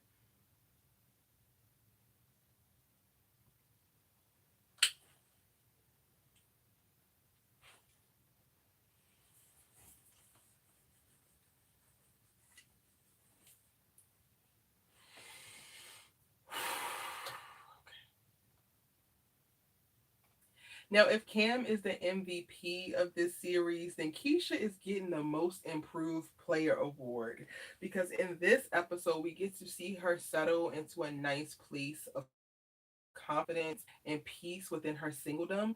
So she's not kicking herself anymore for the transgression that she had, but she is still living in a space of accountability, and she's really focused on moving forward and how she can be proactive in furthering her career and the things that she wants to do. She's presented with a dilemma of the tour being pushed up and her having to miss finals. And for whatever reason, she needs JR. I believe it was JR to say, like, oh, well, won't you just bump up your final? I think she could have figured it out on her own, but they just needed a moment for JR to be able to see her again, I guess. And she, gets her professors to agree to give her her finals early, and one of which is her dance practicum. Her dance partner winds up having spring in his ankle, so he can't actually perform with her. And part of Cam's arc is that he decides to perform with her once he finds out that she needs somebody, and it creates such a beautiful moment of art imitating life. Like their dance sequence, which in the story is choreographed by Keisha, also just beautifully visually mirrors what their love story has been, and you feel every beat, every moment. You can actually see it in the movements that they display together, and I thought that it was like one of the best moments of the visually of the finale. It just drove home exactly who this couple was, how important they were, and also gave us hope for where they could be as we exit the series now that they both have learned, gone through some things, and are a little bit better in touch with their feelings and can speak to where they are with their feelings. Now, aside from her drama, as I mentioned in the Cam section, she goes to Cam and she's just like making small talk of like, oh, I tried to get Hank to come, yada yada yada, and then Cam lies. She figures out that Cam lies and goes to confront him about it, and I actually really appreciated her doing it because this did not read like her centering herself in Cam's life or trying to pull the attention back onto her like a lot of the characters tend to do, Simone Hicks.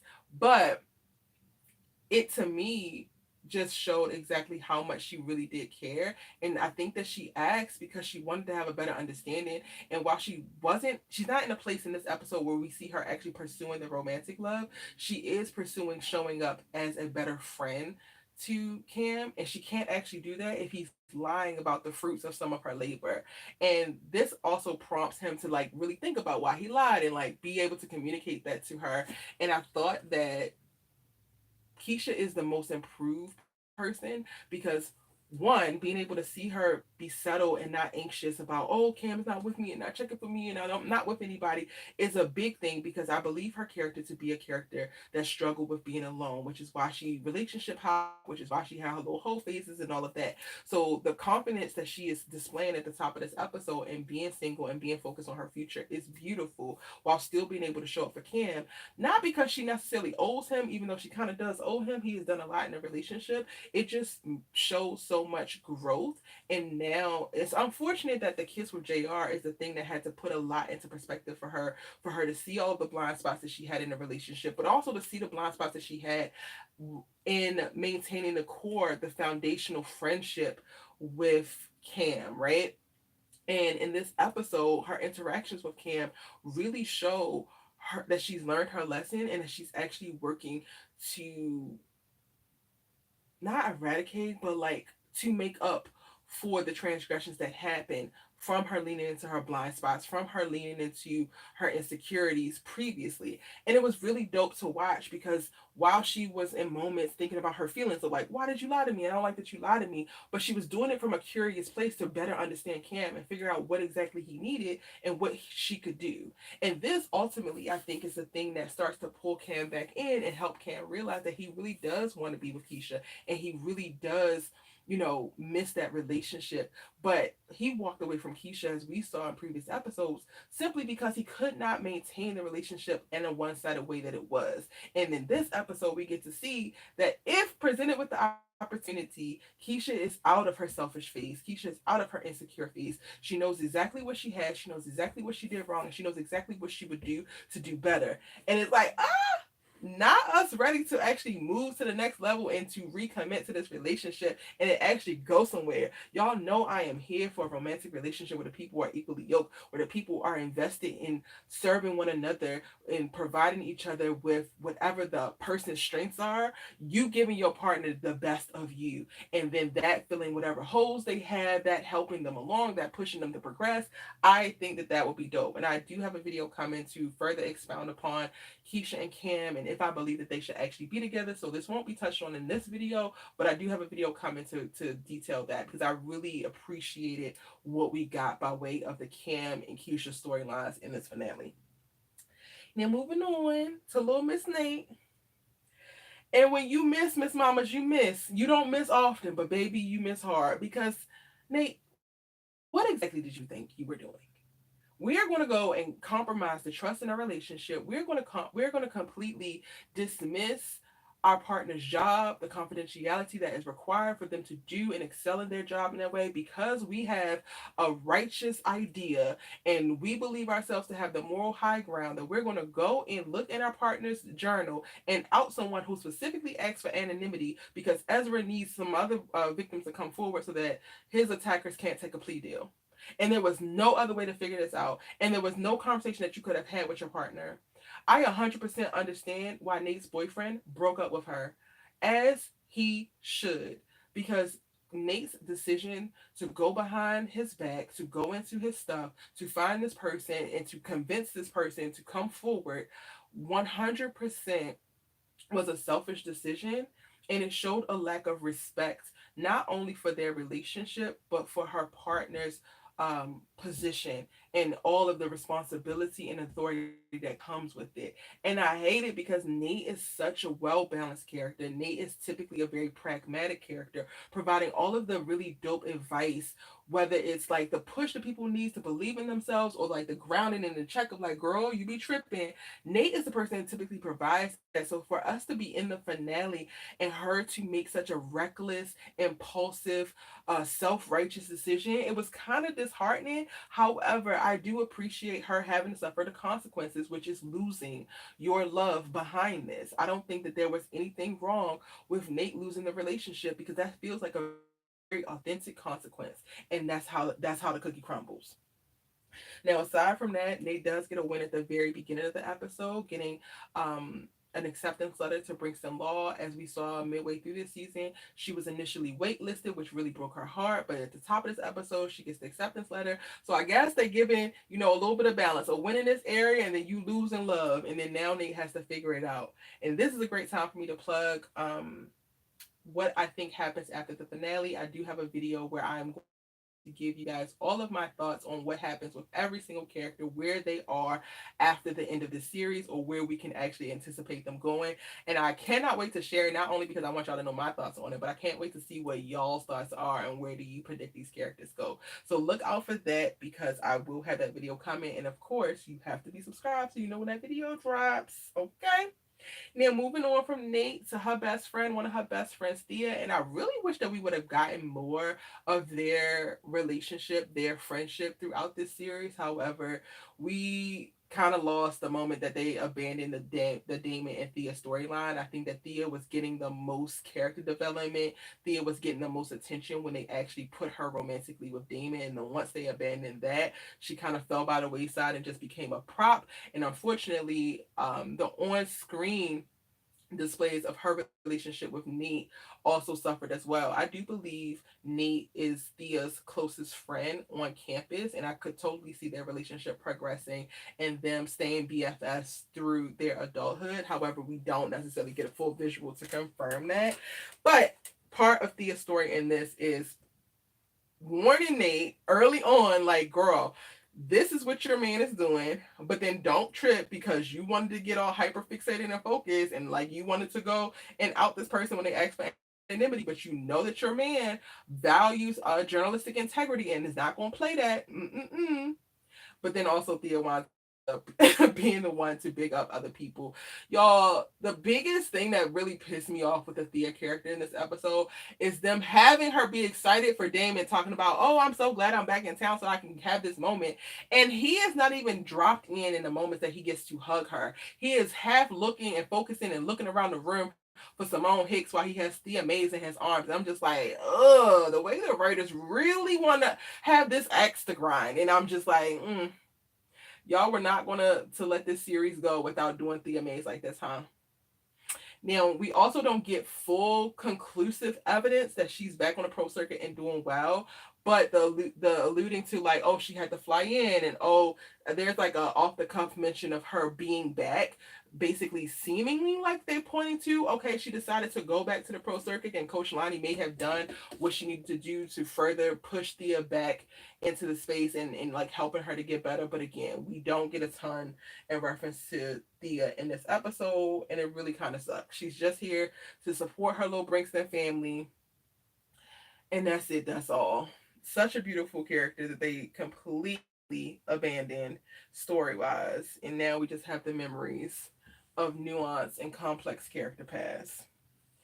Now, I'm gonna just go ahead right into little Miss Simone Hicks because this is who the show is about, right? Everybody, the world rises and sets on Simone's ass. In this episode, we get to see her struggle because it picks up right where episode 12 left off with the rival team leaking that Simone was taking performance enhancing drugs. The best part about her story in this episode was the start where she is not shaken or stirred, and she's just like, I'm not saying anything. The NCAA is going to have to come out and clear my name because they know I'm not doing that. They know what's actually going on, and nobody needs to know about my cancer or about my treatment. And I was like, yes.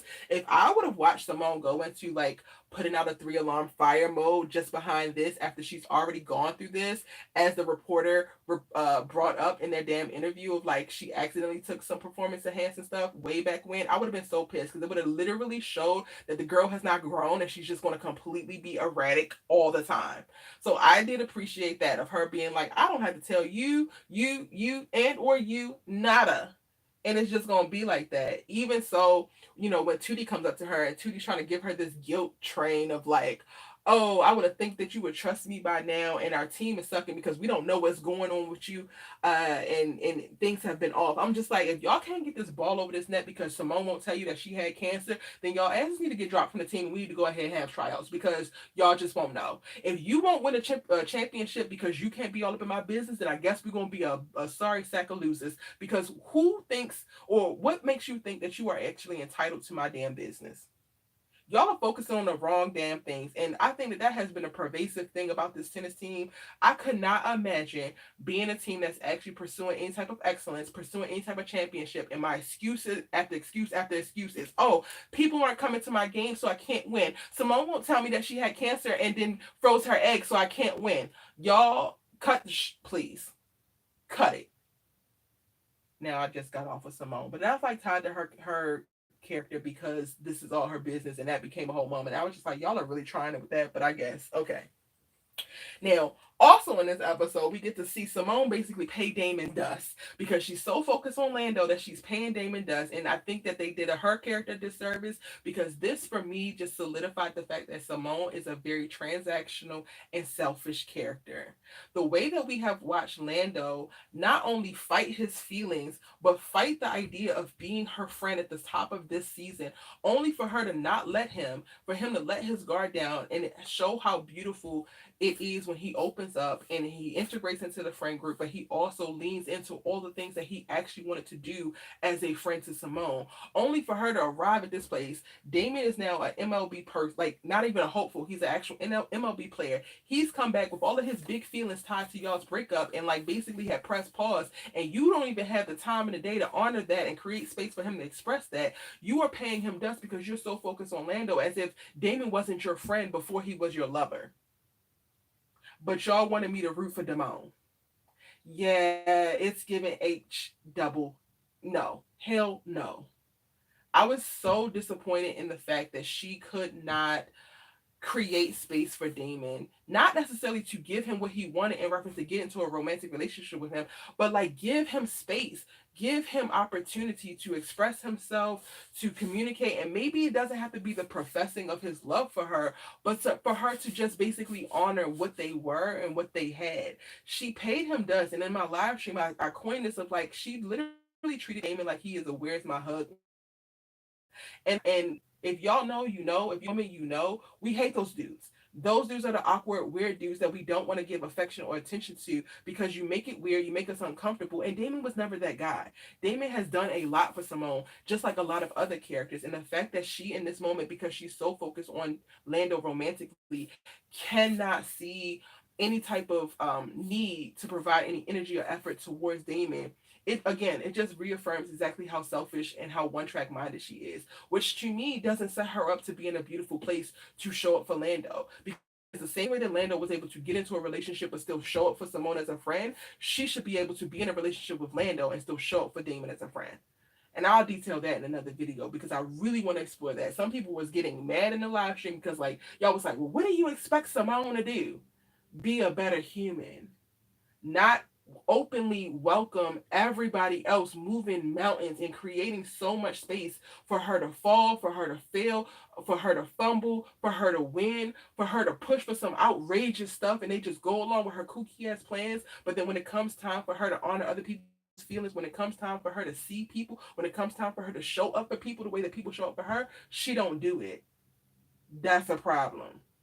And it sucks because at the end, she kind of gets the win because she gets Lando, and even how she handled that, I'm going to talk about that, was ridiculous.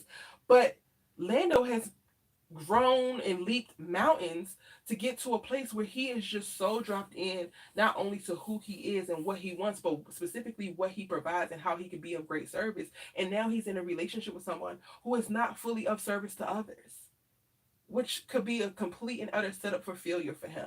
And I'm going to point to how she's not able to be of service to Lando, specifically in how she responds to Lando saying, I can't trust you.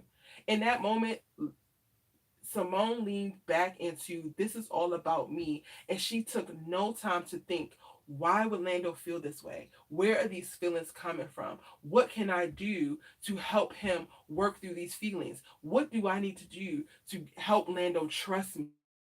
Trust my love for him, trust his love in me. No, I'm Simone Hicks, and the world rises, the sun rises and sets on my ass. So if he tells me that he don't trust me, then he's the problem, and I'm going to go ahead and avoid him and act like he don't exist. It is not until Lando runs up on her at Noah's little appointment and like, girl, you cannot be avoiding me. Like, these are all the reasons why I said that, and I'm sorry, but I do love you, yada yada yada. If it wasn't for Lando coming back to that girl, she would have left it at, oh, I want to be with you because I want to, and completely negate and dismiss the fact that the boy has very real feelings and very real trust issues with you. And rightfully so. You picked a whole other man over him. He's you have been the only person that he has been 100% open with, has been nice to, has given any type of humanity to. And then you decided to choose a whole nother man and then tell him that you did it because you felt obligated, not because you didn't have the same feelings for him. And then now y'all in the moment of the precipice of what could be a relationship and you can't even create space to honor, like, I get why you wouldn't trust me, but I promise I wouldn't do you like that again. You can't even do that. You need this boy to chase you after he already chased you and lost. Simone Hicks beat him for real. And I'm not fully disappointed in what we got in reference to her in this story. and the finale, because this has been who Simone has been in the All American Homecoming side of the universe. She has leaned into her Olivia Baker Bass. She has been a very selfish, non consequence experiencing main character. And I'm just not surprised. I just wish for more because it doesn't actually show as much growth as she could have experienced over the course of this series. And it really kind of sucks. Now, speaking of Lando, Lando for me is right behind Cam as it pertains to overall growth, not even just within this episode, but in the series as a whole. Specifically, this season has been wonderful for him. And some people will argue it's because Damon isn't actually here, which could be true. He feels less intimidated because he doesn't have that internal conflict with Damon not being present, so he has allowed himself to open up. But I would argue that he probably could have done this with Damon still there if Simone wasn't paying his ass dust like she had been once she got into the relationship with Damon. But all of that is neither here nor there. I really appreciate where he has gone, like where he's come from and where he has gone. In this season, we get to see him open up again, integrate into the frame group, be a really strong pillar and a resource for Simone. And he does it because he genuinely cares about this woman, not just because he cares about sticking parts to him and the parts of her. And y'all know I'm like down bad for men who value women, like truly, truly value women. And I think that Cam and Lando are two men that exemplify that very beautifully. Again, I really hate the fact that he was so honest and vulnerable about his feelings and about his insecurity around his feelings, only to be met with having to chase Simone down and to reprofess and to create a more safe space for her versus her creating a safe space for him, which makes me so worried about where this relationship could go and if Simone is going to hurt him, whether in the near or distant future. But I do appreciate I do appreciate Lando for who he has been in the series. And I didn't necessarily have a problem with him in the finale. I just wanted more for him because he has done so much work. We have watched him evolve, and I think that he deserves better than who Simone is as we exit the series. And then, of course, he does a really great job of supporting Cam in this episode. And then he is there front row and center to capture the dance, which is the thing that helps spur him into going to profess his love for Simone because he gets all the feels and seeing the Keisha and Cam love story playing out through dance. And we get it. You all inspired by it. And you want love too. So, okay, cool. We just pray that the girl don't do you dirty. Now, in other, not necessarily inconsequential, but like other news, Marcus and Amara meet up again in this episode. Amara is feeling empowered as the president of Brinkston now that she's served for a couple months under the VP and her initiatives for HBCUs. The board is giving her a little bit more credence and a little bit more respect, and she talks about that at the very beginning of the episode when she runs into Marcus, who is basically filling out something so that Noah can get checked for bipolar because JR said that he got bipolar, so he must have bipolar.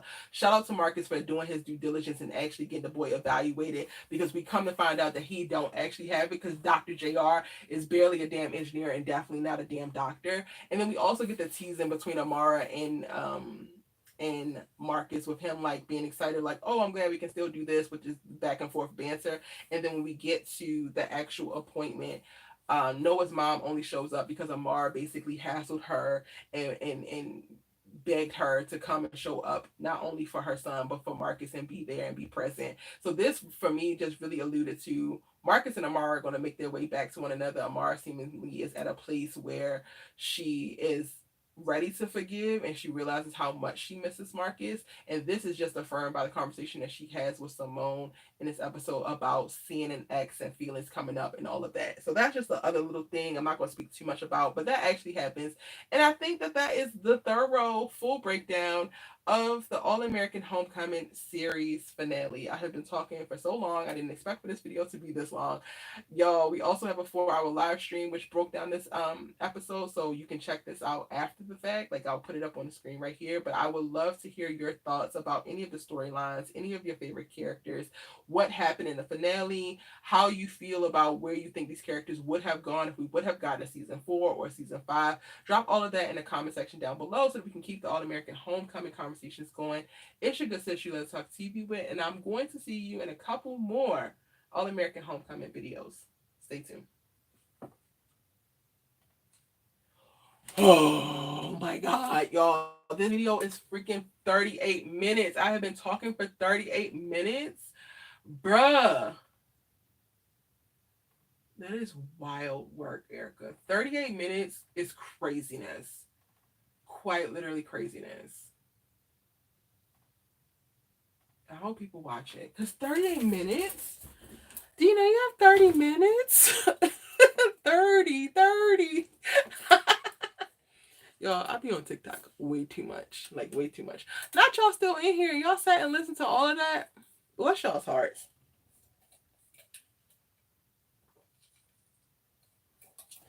Okay. Little water break. We recorded. Boom. Oh, this is so shaky, so I need to not do too much. Did Simone love Damon?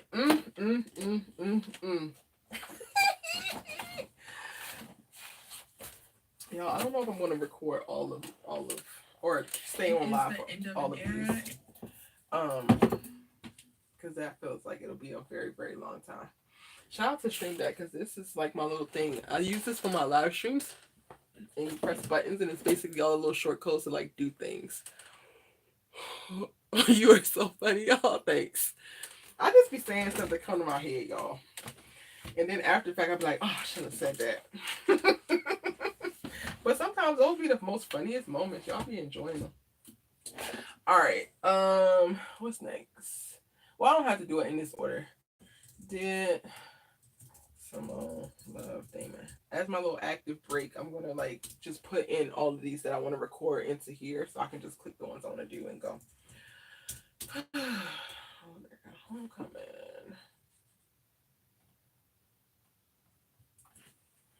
Oh, headband is a little too tight. What time is it? Oh, it's only 9:30. That's dope. Okay.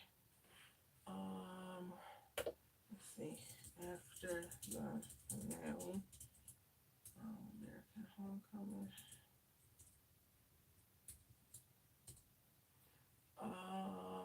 Cam won All American Homecoming.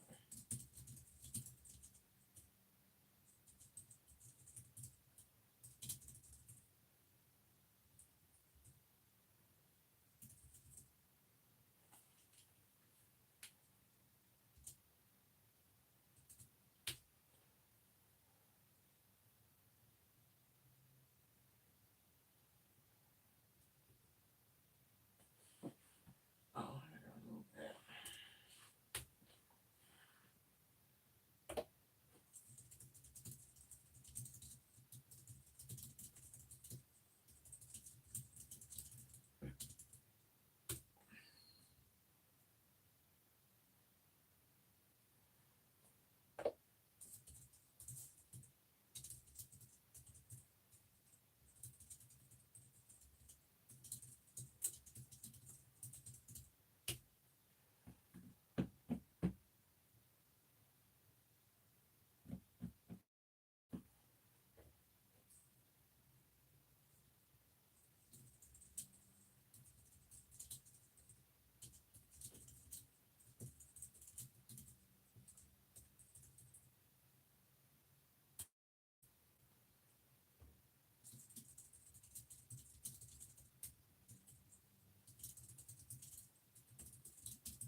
All right, y'all. I have all of the videos that are on this side here, so I can just click in and start recording. Which one do I want to do next? I think I want to do should Cam and Keisha get back together, but I am not going to record those. I'm going to bid you guys. I mean, I'm not going to stay live for that because then you guys won't get to watch and get the full cut from the video. So I'm gonna bid you guys adieu. Hey Zinga, how are you, honey? Um, but we are back, baby, and we are getting things done. I feel pretty good about where I'm at, the ideas and things on the table. Um, it is go time. It is go time. The next 90 days are going to be very interesting. There's so many things that are happening. And while I thought that, no, I'm not back home. I'm in Baltimore right now. Um, while I thought that this year the holiday season was going to be, I was going to be able to take it slow, that is shaping up to not be the case. And that is fine because I think it will set me up to have a really solid start for the new year. And I would much rather have that than take a break. Hey, Kimberly Felder, everybody popping on now. What time is it? 9:42. Oh, it's not that late. Um, if you guys scroll back and catch the beginning, I broke down like what are videos I'm working on right now. And I just got finished recording my All American Homecoming episode 13 breakdown. So I'm about to continue recording. I finally got my freaking mic fixed. And I'm really just trying to tackle all of those, push through, have a bunch of content, get ready to hit the channel. But I'm about to sign off. I'm sorry that y'all are just popping on here, but the first 2 hours are going to be available to catch on replay. So you can see what we were doing and what we were talking about. Um, trying to get it done, honey. I got this little bit of motivation and I'm like, let's start some momentum. Let's have some momentum.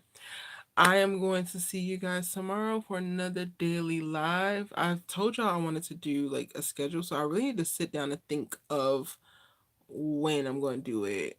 And this it's a little bit more difficult right now because I'm traveling and I have other things going on.